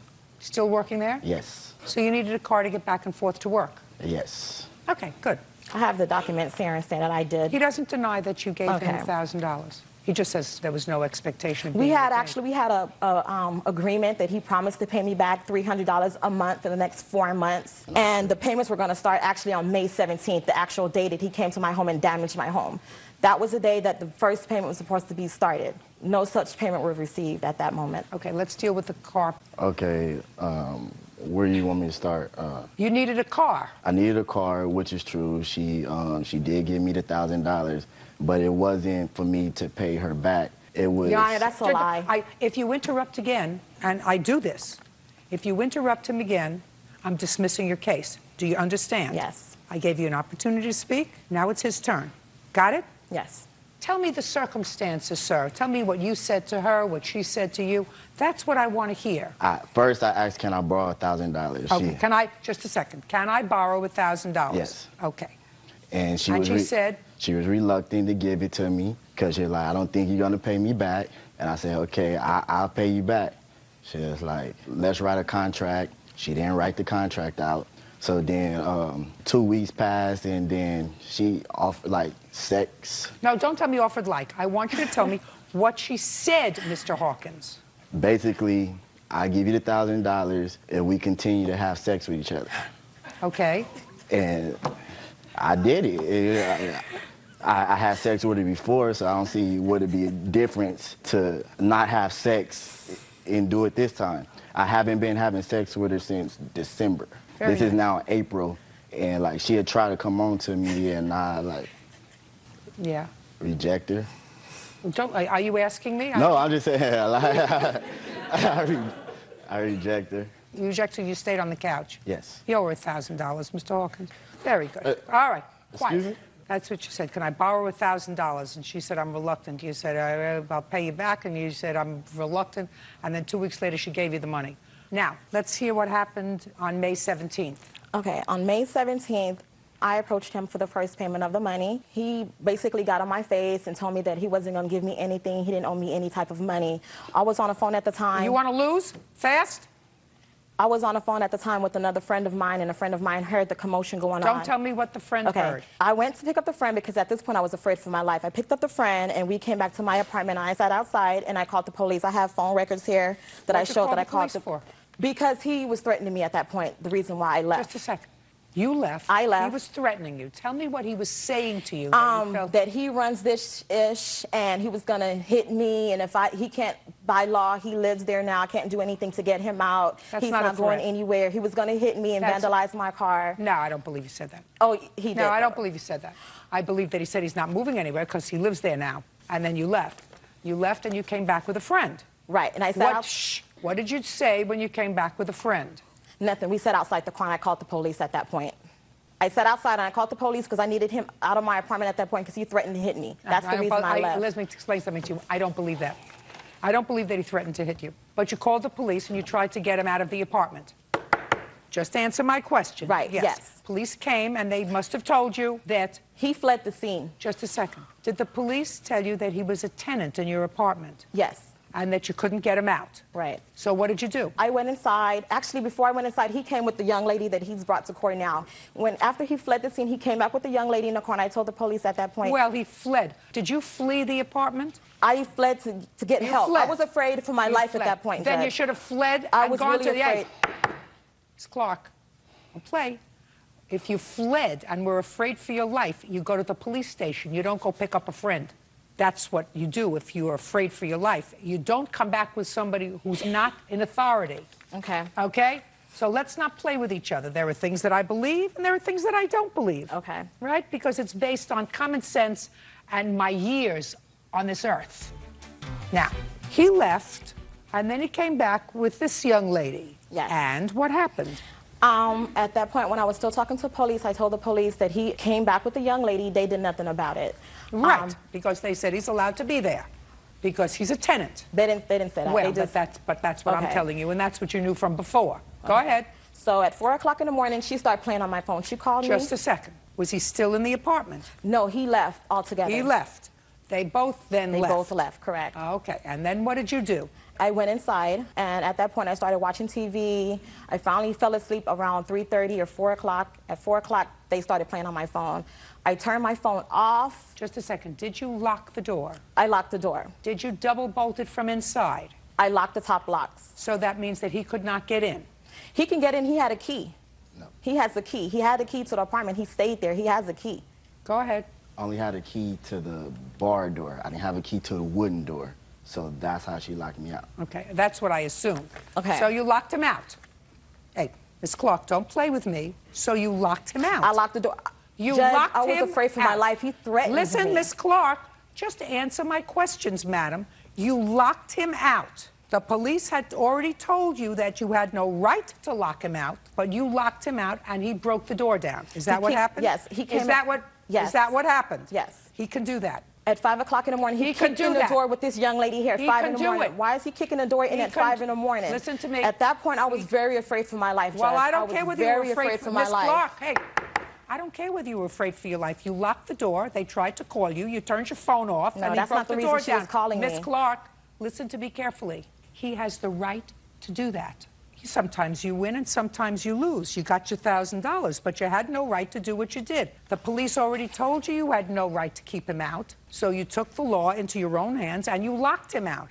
And he has the right to go into his place of abode, which is where he was living with you for a long time. And he broke down the door because you had no right to lock him out. I understand that, Judge, but at the same time, it doesn't take him to come to my home at 5 in the morning. I have small children living with me. Why is he coming to my home at 5 in the morning, kicking in my door? Listen to me. I'm afraid for my life at that point. Listen and to he's me. coming with someone You're trying to hit to talk me? over me. That's not going to happen.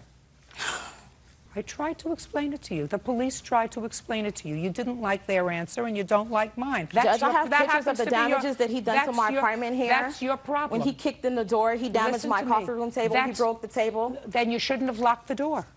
The next day, you go to court and you tried to have him evicted for whatever reason. I actually got a restraining order because I was falsely arrested. That's what I you was have falsely to do. arrested, and I have my witness here that can attest to that. When I called the police, they came back out and he claimed that I hit him and he put me in jail. So he falsely arrested me on battery charges, and that's a lie because I have paperwork here also saying that no charges were filed against me. So in the midst of me being nice and helping him out, I get suckered in the end. I lose all this money in the end because I tried to help this gentleman out here. I want to tell you something. You have children who live with you? Yes, I do. You don't bring somebody into your house that you've known 3 months. I know. I learned my lesson Just a second. now. Well, now you learn your lesson better. Because if there wasn't some bizarre reason for bringing him into your house after 3 months to expose him to your 2 children, bizarre reason that I don't even want to get into right now. You don't do that if you're a responsible adult and a responsible parent. Judge, I go to work every day. Miss Clark, you made a mistake. Yes, you're right. I made a mistake. Acknowledge your mistake. I did. And you also, if you're a hardworking lady did. and have 2 children that you're supporting, you don't lend somebody who's a couch sleeper $1,000 of your hard-earned money. I learned my lesson. Well, now you're going to learn a better lesson. You get your money back, but the rest of it is your problem. You had no right to lock him out of the place where he had been living for half a year. You owe her the $1,000 for the car. Judgment for the plaintiff in the amount of $1,000. That's all. What is our excuse? You may step out. 26-year-old Ebony Dean is suing the mother of her late husband's son, Taishra White, for the cost of her stepson's orthodontist bills. Miss Dean, you were married to the defendant's former boyfriend. Yes, ma'am. And your husband passed away recently. They had a child together. Yes, ma'am. The child was primarily living with you and your husband at the time of his death. Is that right? Yes, ma'am. And at the time he was about 13? Yes, ma'am. How old is he now? 13. 13. This is your lawsuit. While he was living with you and your husband, you got braces for him. Yes, ma'am. Because he needed them. Yes, ma'am. And you took out a loan. Yes, ma'am. In order to do that. Your husband is no longer here. You want his mother to take over the responsibility of the rest of the loan. Yes, ma'am. And to that, his mother says she is not responsible for the loan because she never signed the loan papers. Correct. Okay. Can I see any paperwork that you have from the dentist? Yes. This is the recommendation to get the minor braces due to he had a... Just a second. Let me read. I can read it.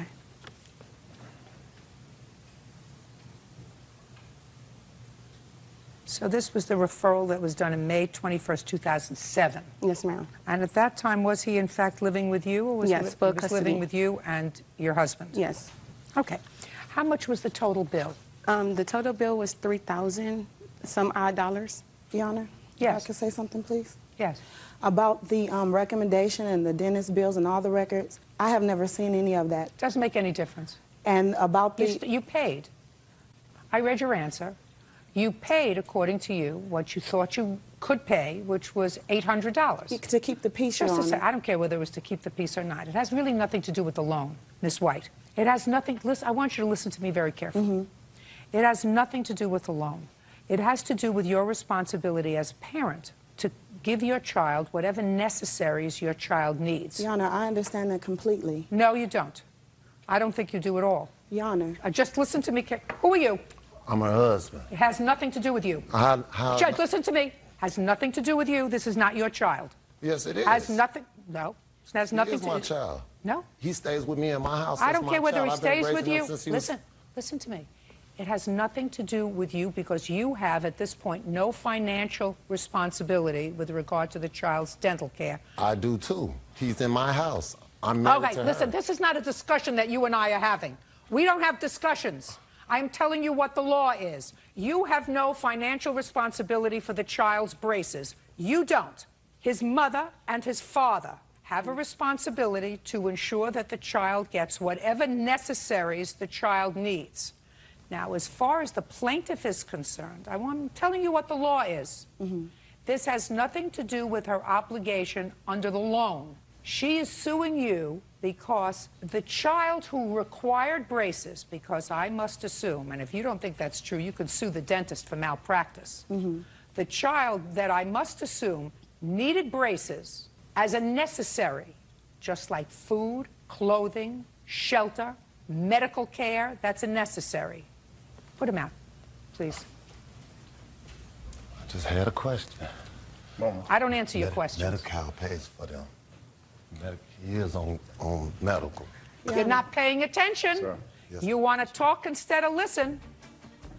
Just as your husband has no financial obligation to this child, absent a showing that the state is paying any money for the child, neither does the plaintiff. When she was his stepmother, she took on that responsibility because I assumed that the child's father couldn't get a loan in his name. She assumed that responsibility while she was married to your former boyfriend. She was the child's stepmother. She is no longer the child's stepmother. A situation that came very close to home because I understand that you don't think that she should have any visits with him. No, that's not true. In any event, you are responsible, Miss White, for necessaries for your child. Yana, can I say something? I haven't Yes, been now able to you can say anything. something.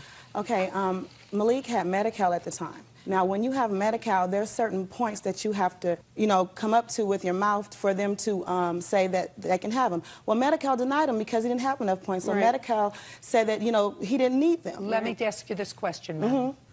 You think you're a good mother? Yes, I'm a very good mother. Well, then I want you to think about this. Because he didn't have bad enough teeth to qualify for free braces, do you think that that means that the child didn't benefit from having braces? That requires a yes or a no. No, but I mean, could you let me talk a little No, bit? I want you to. You think that these people put braces on your child No, because he didn't need them? That's not what I'm saying, Your Honor. Then I want you to tell me what you're saying. Do you think Okay. that his father and his stepmother obligated themselves financially because they paid for a substantial part of this loan I wasn't back? involved I'm in- speaking.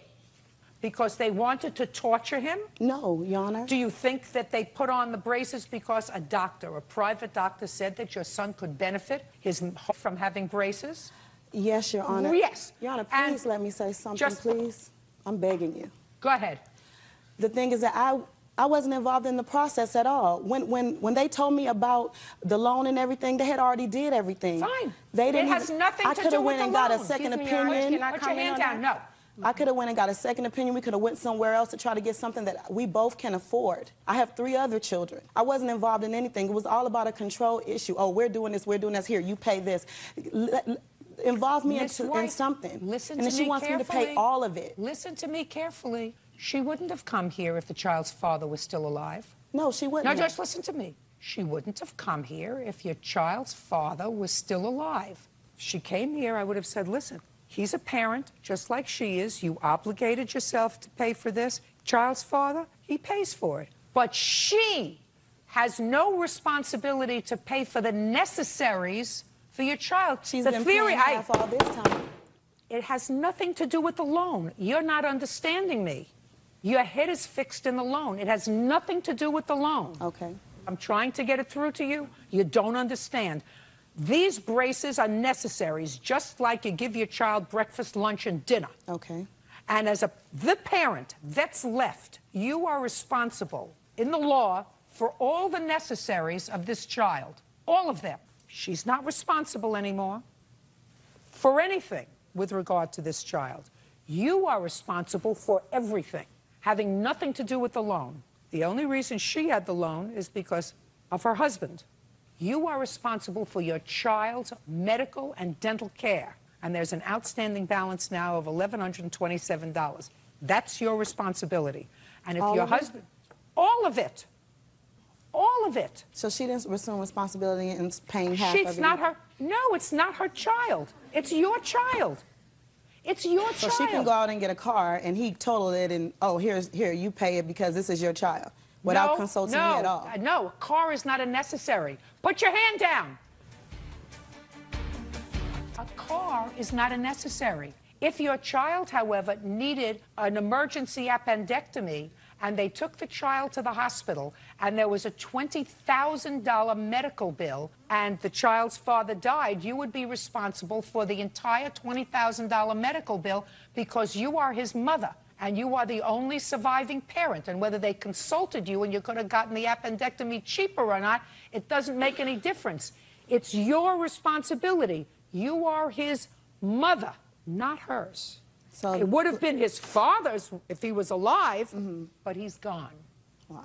That's the law. Judgment for the plaintiff in the amount of $1127. Thank you, Your Honor.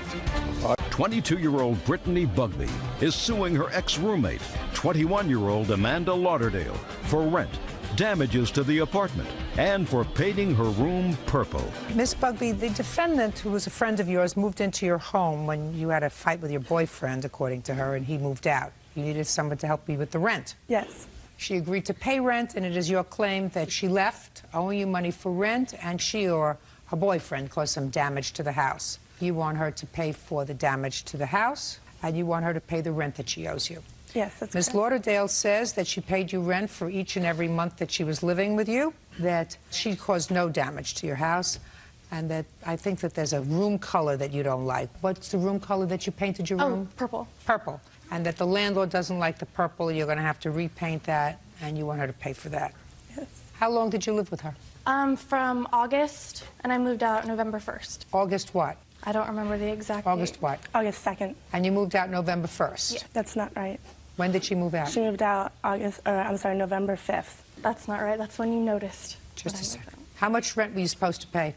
$650 a month. Did you pay $650 in August? Yes. Is that correct? No, and I have proof. I I have see a the proof. bank statement here showing the check that Amanda gave to me, which was only $600. Can I see it? Yes. I don't believe I ever gave you a check. It was from your mother. It's towards the back. It's a check that her mother wrote to me for her rent. For $600? For $600. She said she'd give me the $50 later when she got paid, but she never did. Okay. So that's $50 for August. What about September? Actually, if you look through there, it'll show every month that I paid my rent for a $1,300 check, but it never shows any deposits of $650. That's not what I asked you. I said, did she pay? No, did you pay September's Yes. rent? Show me. I always paid her in cash. I gave all my cash to Brittany. Never asked for any receipts because at the time she was a very good friend and I didn't think we would end up here. Where were you working in September? I was working at Nordstrom. You work full-time at Nordstrom? Not anymore. So what do you do? Right now I am planning on going to school. Right now I'm not doing anything. So you don't do anything. When did you stop doing something? I believe it was early November, probably a week after I moved out of Brittany's house. Okay.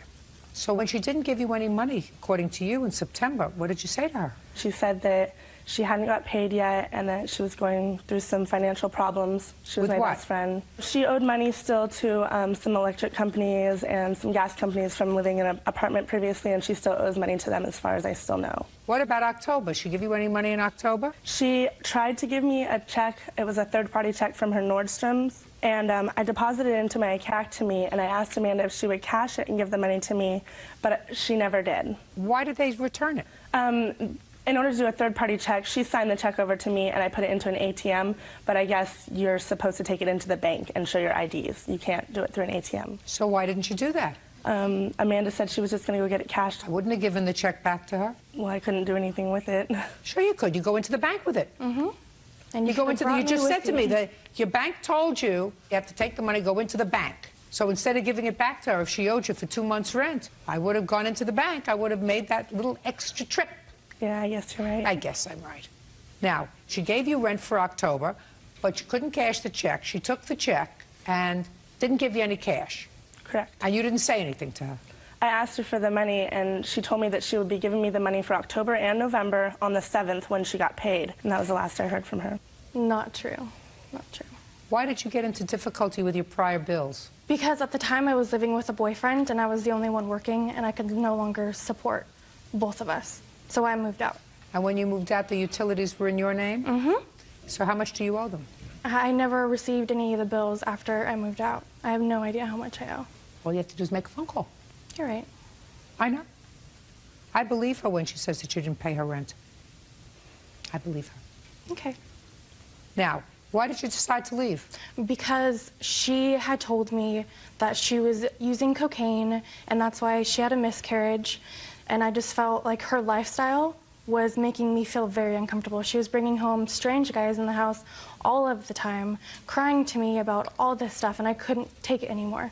I talked to my mom about it, and my mom said that it'd be a better choice for me to live with my mom instead of Brittany. That's not true.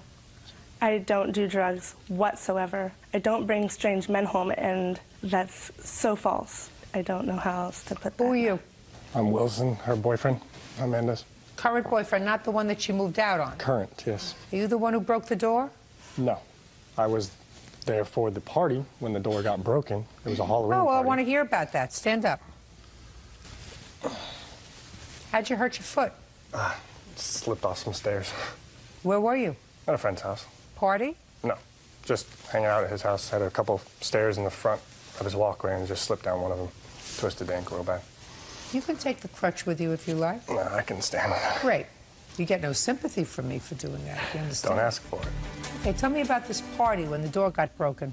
Halloween party, obviously. I was at work until about 1 o'clock in the morning. Got there about 1 o'clock, and it was kind of out of control. There was a dancing area, and by the door that got broken, someone opened up the door really fast. It had little glass sections in the door. Somebody swung it open and smacked the window broke. Brittany was trashed out of her mind. She had no idea what was going on, and that's what happened. Now I I'll saw hear your everything. story. All right, we were having a Halloween party, and a bunch of our friends were there, both of our friends. And shortly after Wilson showed up, one of his friends slammed the door open, and I was upset, and I said, Amanda, Wilson, make sure you get his phone number. And Wilson and Amanda both said, don't worry about it. It's Wilson's friend. We'll take care of it. They never did, and so now I'm suing for the amount. You're not suing them. Well, Amanda said that she would make sure that it was taken care of. Well, listen, you can't rely on that. Amanda hadn't paid you rent in 2 months, according to you. How could you rely on her saying, I'll take care of it? It's true, yes. I don't believe you. Let's talk about the purple bedroom. Did you let us paint the bedroom purple? Yes, I did. Well, then you deal with it. It's very dark. It's going to take 2 base coats to cover. And I would start, She did Miss a horrible Bugby, job. I'd start. Okay, Miss Lauderdale, you owe her $1,300 in rent and another $50 from the first month. And the next time, if you pay somebody rent, you pay them by check and get a receipt. Just like you did the first month that you were living there, paid by check. Do you understand? Very good. Judgment for the plaintiff in the amount of $1,350. That's all. 56-year-old Candace Harris is suing her ex-boyfriend, 32-year-old Frank Boswell, for an unpaid loan and for trading in a Camaro that didn't belong to him. Candace claims Frank is a scammer. Miss Harris, you met the defendant online. Is that how you met him? Correct, Your Honor. And according to what I read, you began a relationship with him, and at some point, according to you, you let him borrow a car that you had that you weren't using. Correct. And he had the car for many months. The relationship soured. You went to get the car and found out that Mr. Boswell had forged your name to the title of the car and either sold or traded it in for something else. That's correct. You also claim that you loaned him some money before this in 2005, and I'm telling you right now, Ms. Harris, I'm not entertaining that. Because according to what you said in your complaint, you sent him this money with the understanding that when he got back on his feet, he would pay you back. Correct. That's what you said. Mr. Boswell is going to tell me he never got back on his feet. That's not a loan. It has to be objective, not subjective. Mr. Boswell will tell some people he's on his feet and tell other people that he's not on his feet. You have children, sir? Yes, I do. How many? 1. That child live with you? No. You pay child support? Yes. As much as the mother of that child wants? No. Right. Because you're not really on your feet. See what I mean? Things are very predictable in this life. I could have written this script before I even asked him a question. Now, when did you let Mr. Boswell borrow your car? He came to see me on September 29th in 2005. It was at my house for many months being unused. So you let Mr. Boswell borrow it. What was the arrangement? The arrangement was that he would use my car. He was trying to get his career started in music, rap business, and it would be a nice car for him to drive with a little bit more prestige maybe than what the vans he had. and we never discussed when I would get it back. However, in After March... he got on his feet. Yes. In March, I discovered there was other women involved in his life besides me who were also helping him out financially till he got on his feet. I could have also told you that. Yes, ma'am. And it escalated to the point where more and more women started showing up. On June 20th was when he sold the car. I have the documents here that show Now, that it was... Mr. Boswell, how much did you sell the car for, sir? I actually didn't sell the car. I traded the car. How much did they give you for it? They just traded me another car straight across. Really? Yeah, But you forged her name to the title. I did that. You can't do that, Mr. Boswell. Why would someone give me a car and give me the title if they loaned it to me? Who paid for the insurance? She did. And whose name was the insurance in? Isn't it hers? You got my message? It's her car. If she meant to pass title to you, she would have signed the title over to you, and then you would have insured the car in your name. Then why, Now! Then why did she give me the title in Are the you first place? asking me a question, smarty pants? Yes, Don't you I am. ask me a question, sir. I ask the questions, you give the answers. I want to tell you, you may find a lot of women that find you attractive. I am not one of them. No. I can dig that. I'm glad you can. What kind of car do you have now?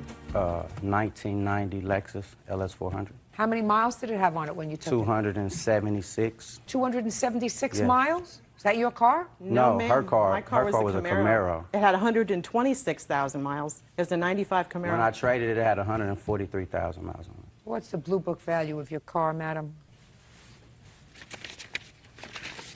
It is, Your Honor. It's $4,025. Is that in good, fair? That's the medium. It's in the good condition. Okay. Now, Miss Harris, you seem like an intelligent lady. I would hope so. You know the old saying, if it walks like a duck and quacks like a duck, it's a duck? Did you ever hear that expression? Yes, ma'am. If it walks like a deadbeat and looks like a deadbeat, it's a deadbeat. You're supposed to know the difference at your stage in life. Correct. Do you understand? Judgment for the plaintiff in the amount of $4,000. That's all. Devin Fowler claims ex-husband Jason Fowler fraudulently cashed her student loan check. Jason denies the accusation. Miss Fowler, the defendant is your former husband, and it is your claim that the day before your divorce was finalized, your husband cashed a check from a student loan that was yours. It was a refund check. And in addition, he has some property that belongs to you. This all came about because after you were married, your husband, who was in the military, was stationed in Germany. You went to Germany. You have one child together, ma'am. and things didn't work out. You came back to the United States. It is your claim that the military sent some property after he left the military, and some of the property that they sent to his house belonged to you. That's correct. Your former husband says that he did, in fact, deposit that check into a bank account. It was a joint bank account, that you withdrew that money from the bank account. And as far as the property is concerned, you had said to him on more than one occasion that you had no interest in any of the property that you didn't take with you when you left Germany. Yes, ma'am. When were you married? We were married June 9th, 2004. And when were you divorced? April 12th, 2006. This refund check was when? The refund check was, it must be dated in March of 06 or 05, I believe. It was for the 2005-2006 school year. Well, it had to be 2006. You said it was before the divorce was final. Yes. The end of February 2006 is when it was. Do you have any documentation? No, sir. No, ma'am. My account's been closed at that bank for over a year now, and they said that the records were not available to me, or their exact Well, words. it's a joint account. It was a joint checking account with both our names on it. Yes, ma'am. When did you leave Germany? January 8th of 2006. These are the bank statements and a copy of the check as well. I'd like to see them. Okay.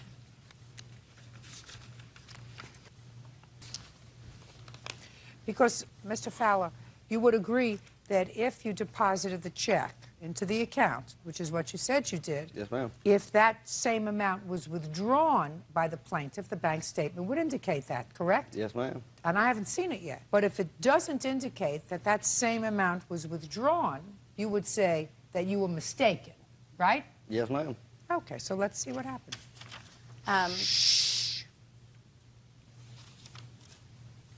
The two of you had separated at that point, is that right? Yes, ma'am. What were you doing forging her name to this check? She asked me to. Tell me about that. She asked me to sign it and deposit it because I asked her if I wanted her to mail it, and she said no, she did not have a bank account back home yet that she could deposit the check into or get it cash, so she asked me would I deposit it. We both had debit cards to the same account, and I was putting money in the savings account for her to withdraw out of. You were depositing money for her support and the support of your child? Yes, ma'am. Is that right? That's not correct. I opened a bank account as soon as I returned home to Delaware in January because I began work in February. That check was cashed on April 11th of 2006. ATM withdrawal, AMT SH transfer. What does that mean? It means that when he deposited that check, he transferred it into the savings account. On April 11th. On April 11th, were you speaking to each other? I mean, the divorce was finalized on April 12th. Probably not, to be very honest with you, Your Honor.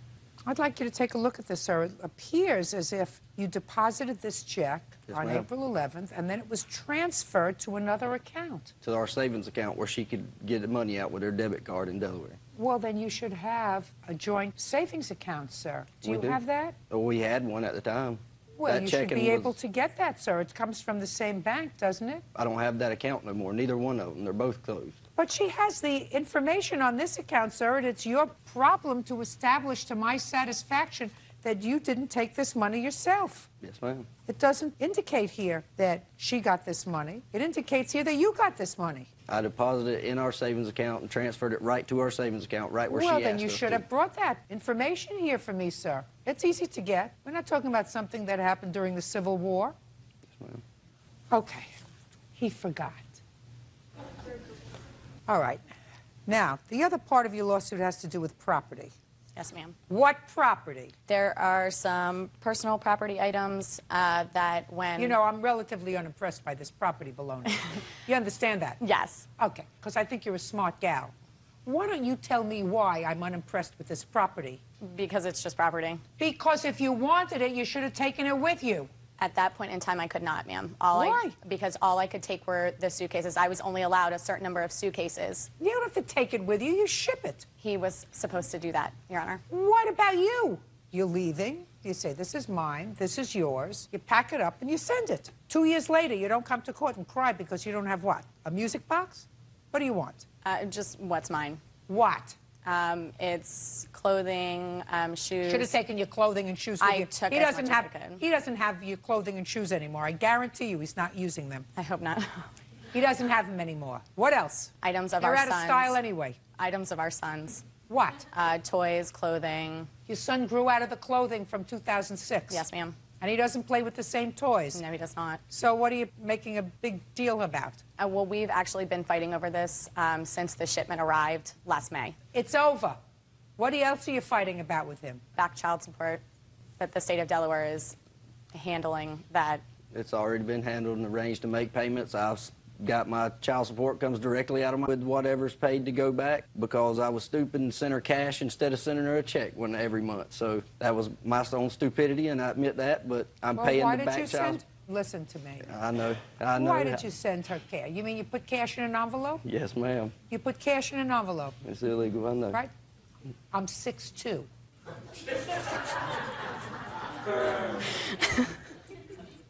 You were in the military? Yes, ma'am. You don't want me to think badly of the military, do you? No, ma'am, no. Well, then why would you make such a stupid statement that you put cash in an envelope and send it to her? Nobody puts cash in an envelope. I don't even put $1 in an envelope to send it to my grandchildren. Don't you watch 20/20 and 60 Minutes and everything else, what goes on? Cash doesn't arrive. $5 doesn't arrive. How much were you putting in cash in the envelope? Anywhere from $200 to $400. Ah!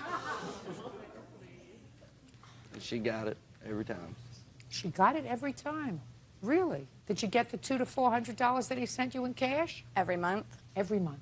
No, ma'am. He has not paid prior to November 15th of 2006. I have received no money from him except for $200 in February. How come they didn't take money out of his check? We have just had the court order established, the state of Delaware. We just got our child support through the courts just not too long ago, is why the child support just got established. Well, that's And ridiculous. You were divorced in April of 2006. The custody battle is still going on as we speak. What kind of custody battle? There is no custody battle, Your Honor. Last year for his birthday, I drove 12 hours from where I live in Georgia to Delaware to see him on his birthday and got to spend 4 hours with him, at which she walked around the mall with me and my oldest son and Harley and my fiance. Now, she wasn't at the time, and wasn't with him at all. Why did you bring your girlfriend with you? Because it's a long drive and she helped me drive. and we had just gotten off work. We went up there in 2 days and came right back. Went up there and came right, I mean, it was just a round-robin trip just to see him for his birthday. Where did you move to when you left Germany? I moved back to Delaware and with my parents, who've been very supportive. Where had you married? In Delaware. Delaware. In Delaware? Mm-hmm. And where had you met him? In Delaware. In Delaware. Where did you move to? Georgia.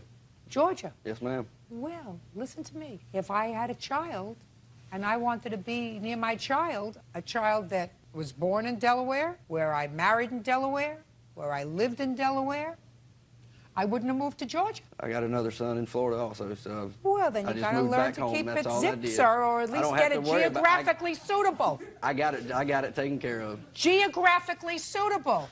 Yes, ma'am. You want to pollinate half the civilized world, sir? I would suggest you do it in the same state.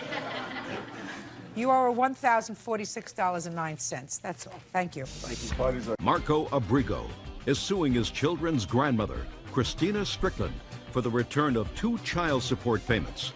Christina is countersuing for the unpaid medical expenses of Marco's children. Mr. Abrigo, it is your claim that you paid child support to the defendant who was caring for your 2 children for 5 years. And the last 2 payments that you made to her, which were deducted from your salary, I assume, were made when the children had been returned to their mother. And you want those 2 payments back. Ms. Strickland says she took care of your 2 children for 5 years. You owe her a fortune of money, and she's counterclaiming. So I have a few questions for you, sir, before I make very, very short work out of you.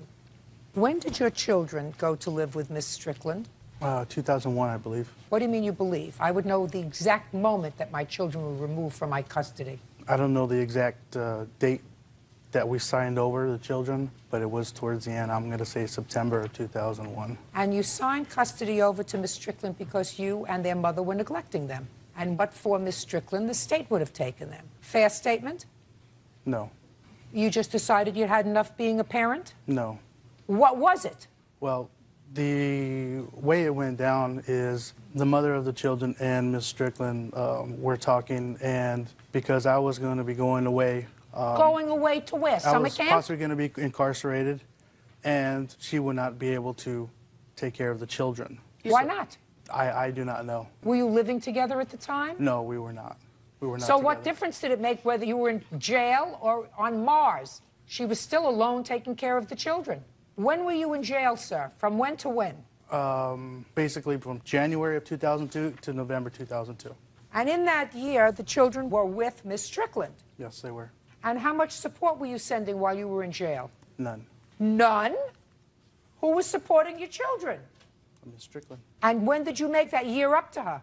Well, when I did get out of 2002, I didn't make it up to her financially, but through 2003 to the beginning of 2004, February, I had the kids in the excess of about 200 days. I'm talking about when you were in prison, sir. You paid nothing for the support of your 2 children. I paid nothing. Nothing.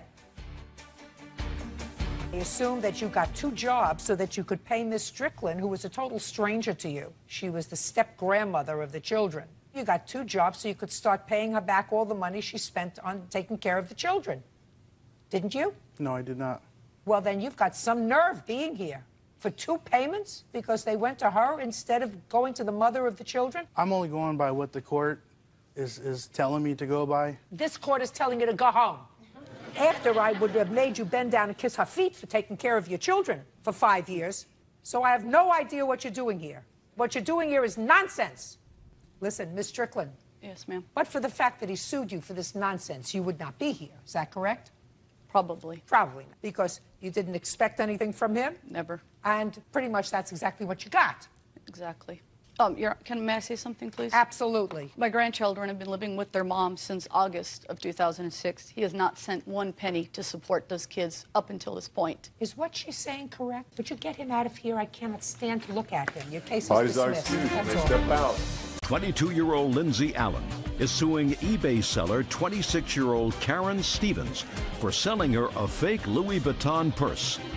Karen insists the purse is real. Miss Allen, you purchased what you believe to be an authentic designer bag on the internet from the defendant. I think you paid $250 for it. When it arrived, it was your belief that it was a fake. Yes.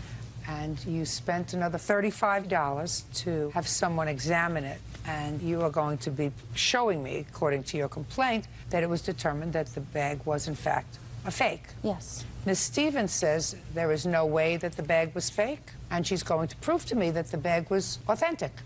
Can I see the bag, please? Yes. Why did you want this bag, by the way? I just have always wanted an authentic Louis Vuitton purse. I did not know that what I was getting was a replica. I do have a real one here to compare. I'd like to take a look at it, please.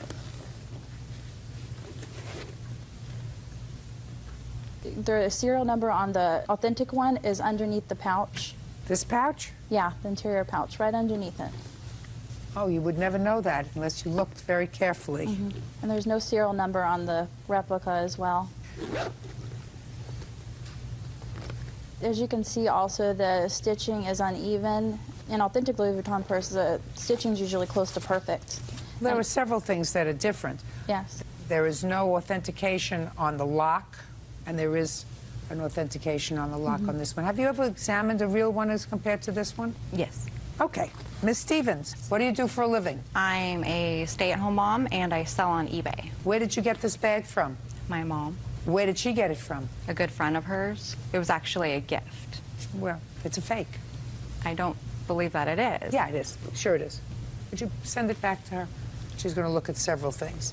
First of all, she's going to look at the piping. She's going to look at the serial numbers inside. She's going to look at the lock. First, take a look at the lock on both. Take a look at the lock on the real one. Turn it over. One also has a serial number on the bottom. The one that you sold her does not. Yes. Now open up the real one. Open up the flap, and you'll see a serial number underneath the flap. See the serial number? Yes. Open up yours.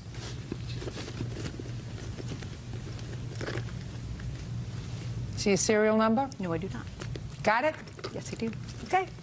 You look like a very nice lady. She wants her money back. When did she call you and tell you that she wanted her money back? She emailed me the purse saying that it was fake, and I said that I didn't believe that it was.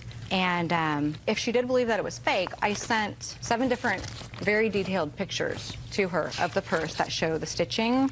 If she had any idea that it wasn't authentic or thought that it wasn't, I sent extra pictures. Listen to me. You sent her the pictures for her to try to prove that it was a real purse. Exactly. But it's not.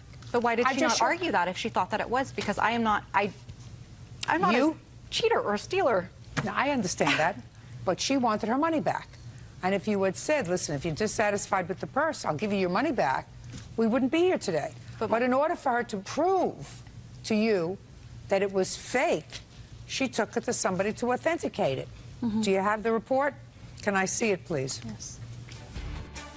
You want to sell things? That's what happens. I mean, if you don't know that something is authentic and you advertise it as a Louis Vuitton bag, you're advertising it as an authentic Louis Vuitton bag. Yes. Turns out that it is not an authentic Louis Vuitton bag. I can see that. I've shown you some examples of where you can look and see it. I don't think you're a dishonest lady. I think you thought perhaps she was mistaken. Maybe you thought she was trying to scam you and would send you back a different bag, which is what you say in your answer. In the meantime, the big bag goes back to the plaintiff. The little bag stays with the defendant, and she gets her money back, plus the cost of the expert, $285. Thank you very much. You're two nice ladies. 22-year-old Christina Munoz is suing her former friend, 21-year-old Erica Miloserdorf, for accidentally killing her Maltese puppy when she fell on her. Miss Miloserdorf, you had a terrible accident with the plaintiff's puppy. You want to tell me what? The plaintiff in Vegas. Your friends? My friends for the weekend. And we were outside. She went to go get her mail. We took her little Maltese dog, Isis. And when we came back, she asked me to watch her dog, left me responsible to watch the dog when she went upstairs to put the mail away. I was playing with the dog outside. The dog went under my leg. The leash wrapped around my ankle, and I tripped and I fell on top of the dog. Unfortunately, it collapsed the dog's ribs and punctured the dog's lungs, and it died on the way to the hospital. And you want her to pay for the dog? Yes. And? I don't think it's fair. It's an accident that happened. It's a responsibility that shouldn't have been left on me. I was watching it as a favor for her while she went upstairs. You could have declined. I could have, but I didn't because I didn't even think anything was going to happen. Of course not. Let me ask you this question. What's your first name?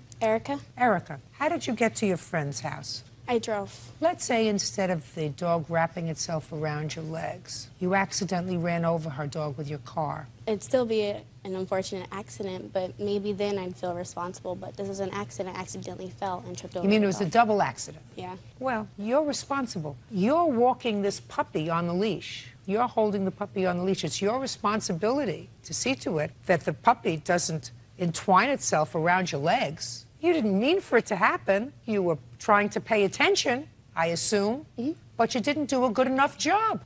But it wasn't my responsibility. It though. was your responsibility. You assumed the responsibility. Now, sometimes things happen that you have no control over. But in this case, you had control over it. It was due to your negligence that the puppy got entwined in your leg. The puppy can't think about that. You're supposed to think about it. I really am trying to explain it to you so that you'll understand it, because I don't think that you are a bad person. I just think that you are misguided. So I'm trying to give you guidance. How much was the puppy? It was $14.99. Did you replace her? Well, we got a gift from my parents saying that we got a new Maltipoo, so it wasn't the full Maltese, it was the Maltese and a poodle. They're cute. They are cute. They are very cute, but I mean, the Maltese was a purebred compared to now it's a half-breed, so. Well, Maltese and poodles are wonderful little dogs because they have a great coat that you don't have to deal with as much, right? Yes. And they don't yap as much. No, she does not bark at all. Right. Yeah. I had Maltese. Oh. I know. They bark all the time. All the time. Anyway, you owe the price of the dog, $1,499, judgment for the plaintiff. Are you still friends? Probably not after this. Well, you should be. It was an accident. Yeah, it was an accident. It was an accident. It's an accident that she was responsible for, but it was still an accident. Yes. That's all. Thank you. What is your excuse? You may step up. Carpenter Jeffrey Castleberry is suing his former boss, Megan Watson, for non-payment of services rendered. Megan says Jeffrey's work was substandard. Mr. Castleberry, you worked for the defendant in her construction business. You quit over some social problem that you had. It seems that you were dating her sister. According to you, got into some sort of a kerfuffle with her sister and decided it would be best if you didn't work with her anymore. Yes, ma'am. So you quit. And you claim at the time that you quit, you were owed wages. Miss Watson seems to acknowledge that you were owed wages, but she said that you took some tools that belonged to her and didn't return them. But primarily that she went and examined the work that you had done and found it to be substandard, and she had to arrange to have that work done by somebody else, so she doesn't owe you any money. And she's counterclaiming for the tools and having to have the work redone. It's a little nonsense. Not the tools necessarily, the work redone is nonsense. When did he start to work for you? About the middle of March of 2007. And what was the financial arrangement that you had with him? He got paid on the jobs once I got paid on the jobs. It was Is a that how- percentage of each job. Is that how you were paid, sir, a percentage of each job? I don't know if it's a percentage. It was a set rate for each job. When she was paid for it, she would write me a check and she would attach one of these pay statements, which has the check number, the date, how much I was paid, which job it was, and what I did. And each time she gave, she would give, this was the first one and second, etc. Okay, can I have it, please?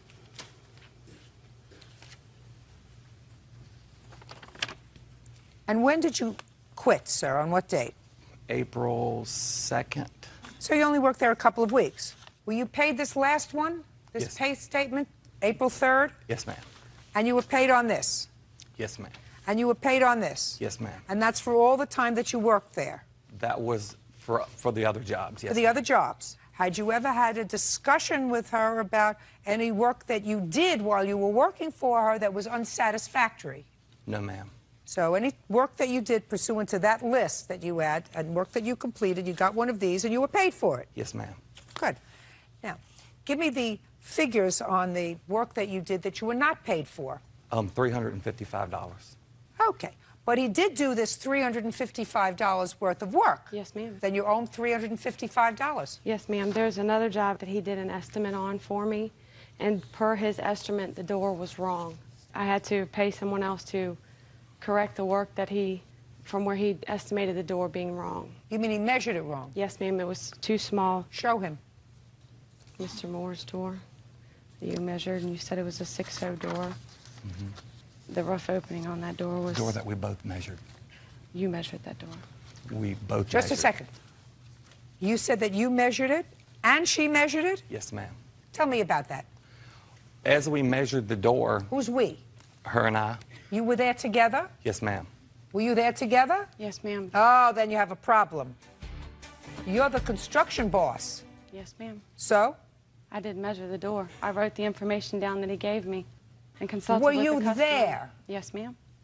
Well, then you should have checked him a little bit better. You owe him $355. Now, are you angry with him for some reason? Yes, ma'am. Why? Because he stole some of my tools, and I have Okay. the receipts for those. Tell me what tools he stole. I have a reciprocating saw that I purchased right here. Do you that have I that? no longer have. No, ma'am. Where is it? I never had any of her tools. As a matter of fact, some of my tools were left at her parents' house, and after I quit, I asked if she could meet me up the street to get my tools. She let me get the tools out of the back of her truck, which was my saw, and I had a bucket with my tools in it. And she was present when I did that. Is that right? Yes, ma'am, but I believe my tools were in his bucket because we worked out of the same truck. Well, what do you mean you believe? Because I no longer have my tools as of the day Well, I is gave that what him makes back you think his. he has them? Yes, ma'am. It's not proof, madam, of anything. Who is this? This is my sister. This is the one that you were dating? Yes, ma'am. Didn't work out? No, ma'am. Okay.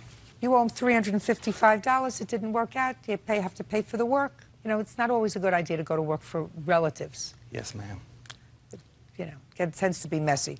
But, Miss Watson, what I have before me are statements of when he worked for you, what you paid him, and it appears that until there was this brouhaha with your sister, his work was fine. His work became unsatisfactory is when there was a problem. So I find that a little suspect.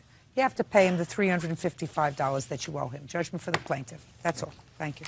Parties are excused. You may step out. 26-year-old Vanessa Gravenstein and 25-year-old Karina Irwin are suing their former friend, Brian Lewis, for embezzling money from an art collective.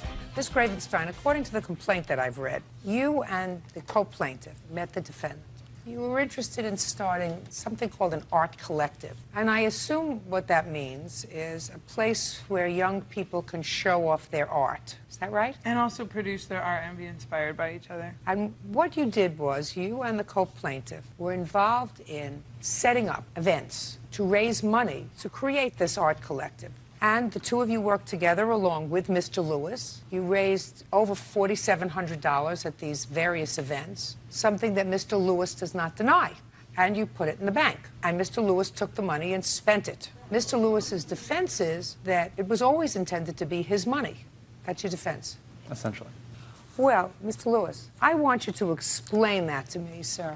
9 months ago, I was starting a venue to have Starting a venue space for concerts, art showings, and so forth. And over the course of about 9 months, I looked for a location to house that. I thought you said 9 months ago you had a venue space. No, 9 months ago we did not. 9 months ago, then you had nothing. You had an idea. We had an idea.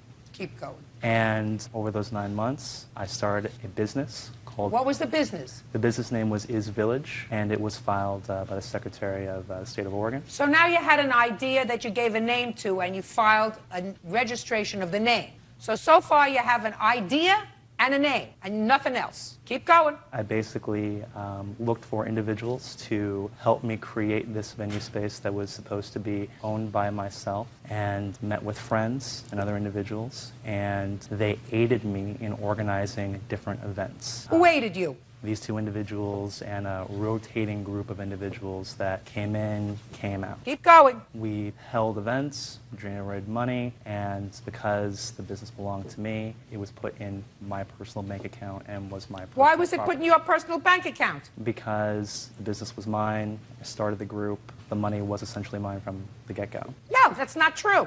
You're an embezzler. Absolutely. You brought a group of people together in order to create a dream that you inspired others to act upon. In order to do this, is Village. That's why they went to work for you, and that's why, according to you, the other people who you spoke to became involved in creating the events that brought in money, which would ultimately provide you with a venue. Now, what did you spend the money on, Mr. Lewis? When I was no longer satisfied with the direction of the business that I started, I followed up on interests, business interests, friends of mine, a limousine. So you spent the money on yourself? I wouldn't say that, but... Well, I would. They weren't investing in a limousine. That's not why they worked to create this, so that you could invest in a limousine? Outrageous. You're outrageous. I'm surprised you didn't notify the police. Did you? We notified you instead. Well, his conduct is outrageous, and you should have notified the police. He's an embezzler.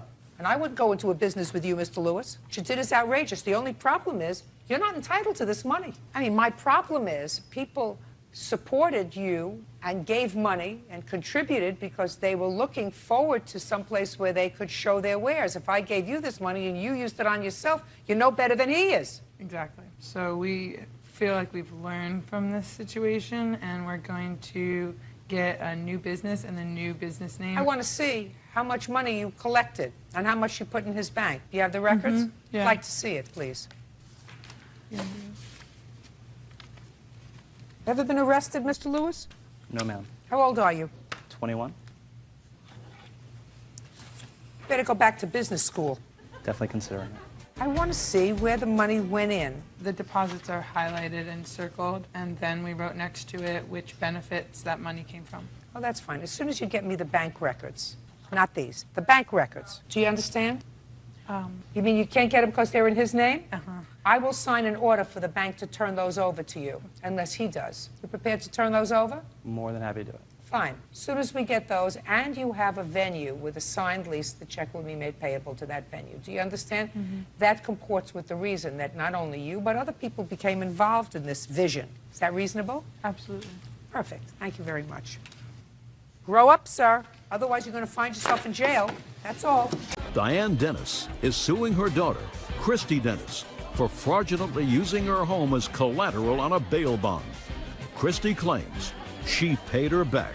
Mr. Dennis, this is your daughter. Yes. According to your complaint, your daughter has had a difficult adulthood. She has some children that you are caring for because she had a drug problem for a while and was unable to care for the children. And I assume that you're doing okay now. Yes. You look fine. Thank you. Sometime during that period of time, she gave you the home that she had, and you and the children live in that home. Yes. You subsequently found out that she had used that home, while it was still in her name, as collateral for bail for her boyfriend. Right. The boyfriend skipped out. The bail was up to several $1,000s. There was a lien on the house for that amount of money, and you want her to pay you back for that. That's correct. Is there a mortgage on the house? Yeah. How much did you pay for it? $115,000. When did you buy it? It would be like 96 or 97. 99. Oh, 99. What's the house now worth? $150,000. So it is appreciated in value. Yes. And when did she give it to you? In September of '03. And are you paying the mortgage on the house now? Yes, I am. Did you put any money down on the house? No, I didn't. So the house is now worth approximately $35,000 more than when you purchased it. And you put in zero money. Well, I put some upgrades in the home, but I didn't. That has put any. nothing to do with, you put in zero money. That's right. To purchase it. Right. And between 1999 and 2003, you paid the mortgage? Yeah. You did not pay the mortgage. Well, I did. It went into foreclosure 3 times during that time. It was because of non-payment. So the first time it was $1,800. That was in '01. She came to me and said, I'm in big trouble. Okay, that was $1,800. And okay, then? a year later in $1,200, and I paid that. And then I moved in with her. She was having trouble paying her bills and everything. And in 2003, it went into foreclosure for the 3rd time for non-payment. But you were living with her at the time? Yes, and I was giving her my half of the house payment to pay, but she was not paying the house payment. So then we owed $2,425. And I said, well, if you want me to pay it this time, it's no longer your house. And that was in September of 2003? Yes. And when did you actually turn the house over to your mother? September of 2003. And when did you use the house as collateral for bail for your boyfriend? In June of 2004.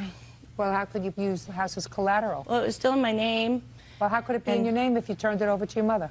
When did She you kept actually? it in my name. Oh, she can't do that. No, Why did what you we keep it in did your is name? we did a quitclaim deed and we notarized it and everything, but I did not record it at the county recorder's office. Why not? Because I was not anxious to take her house, and she said that she was going to pay me back. And so I put on the letter of explanation on the quitclaim deed, I gave her a little bit of time to do that and said if she did it by a certain date. Miss Dennis. She never did it. Diane Dennis says her daughter, Christy Dennis, owes for a bail lien on her home. Ms. Dennis, if you had recorded the deed, which you, I assume, ultimately did, Yes, I did. then she couldn't have used the house as collateral. That's right. That was my mistake, definitely. It was your mistake. Right. But you're really not out any money because you have a home in which you put in no money and you have equity in the house of over $35,000. Yes, and I've helped her a lot. The only Yeah, thing we're not talking about you helping her. And I assume that when she gave you this house, and if there was an increased equity of $35,000, nobody paid any federal gift tax on the house. Well, it hasn't been sold. Doesn't have to be sold. She gave you a gift.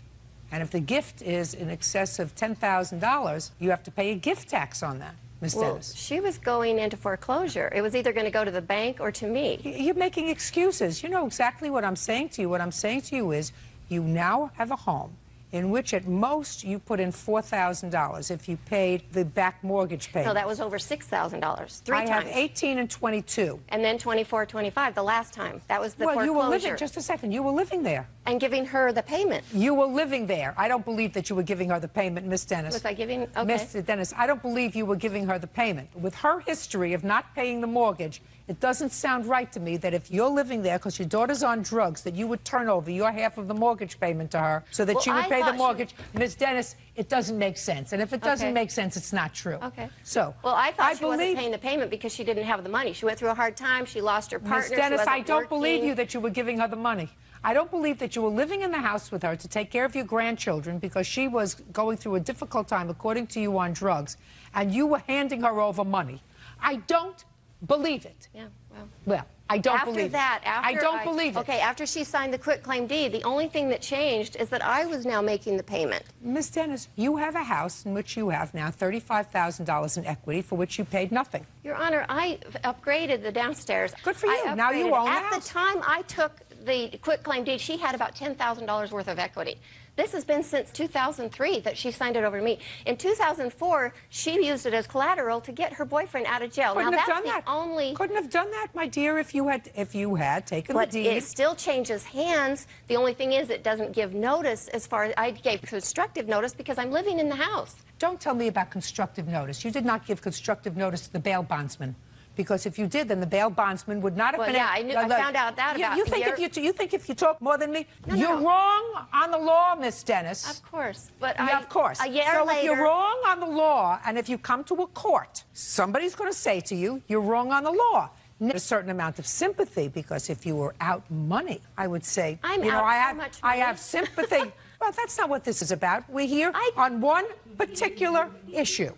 And the one issue that we're here to address is whether or not you are entitled to the money that you had to repay to take a lien off your house. Right. And I'm saying to you that it wasn't your house. Okay. Unless you record it, because that's what the law Right. requires, that you record a deed so that the rest of the world knows that this is your property. The law does not require that with regard to personal property, the locket around your neck, the shirt that you're wearing, but the law requires that with regard to land. Right. You chose, for whatever reason, not to do that. She was absolutely entitled, therefore, during that period of time to use her house as collateral. Now, if you're looking for a sympathy factor, there is none, because according to you, the equity that she had built up until 2003 was $10,000. Now the equity is $35,000. So sympathetically, it's here. Morally, it's here. Okay, I paid over $6,000 just to get it out of foreclosure when she was non-paying. Okay, I put in improvements that was way over the Goodbye, Miss 10,000. Dennis. You're not getting anywhere. The case is dismissed. Okay. Bipasha আপুর সাথে আপনার কেমন সম্পর্ক? বিপাশা আপুর সাথে আমার কেমন সম্পর্ক সত্যি জানতে চাও? অবশ্যই। একদম আমার নিজের বড় বোন আমাকে যেরকম করে আদর করে বিপাশা আপু কিন্তু ঠিক তাই, তুমি জানো।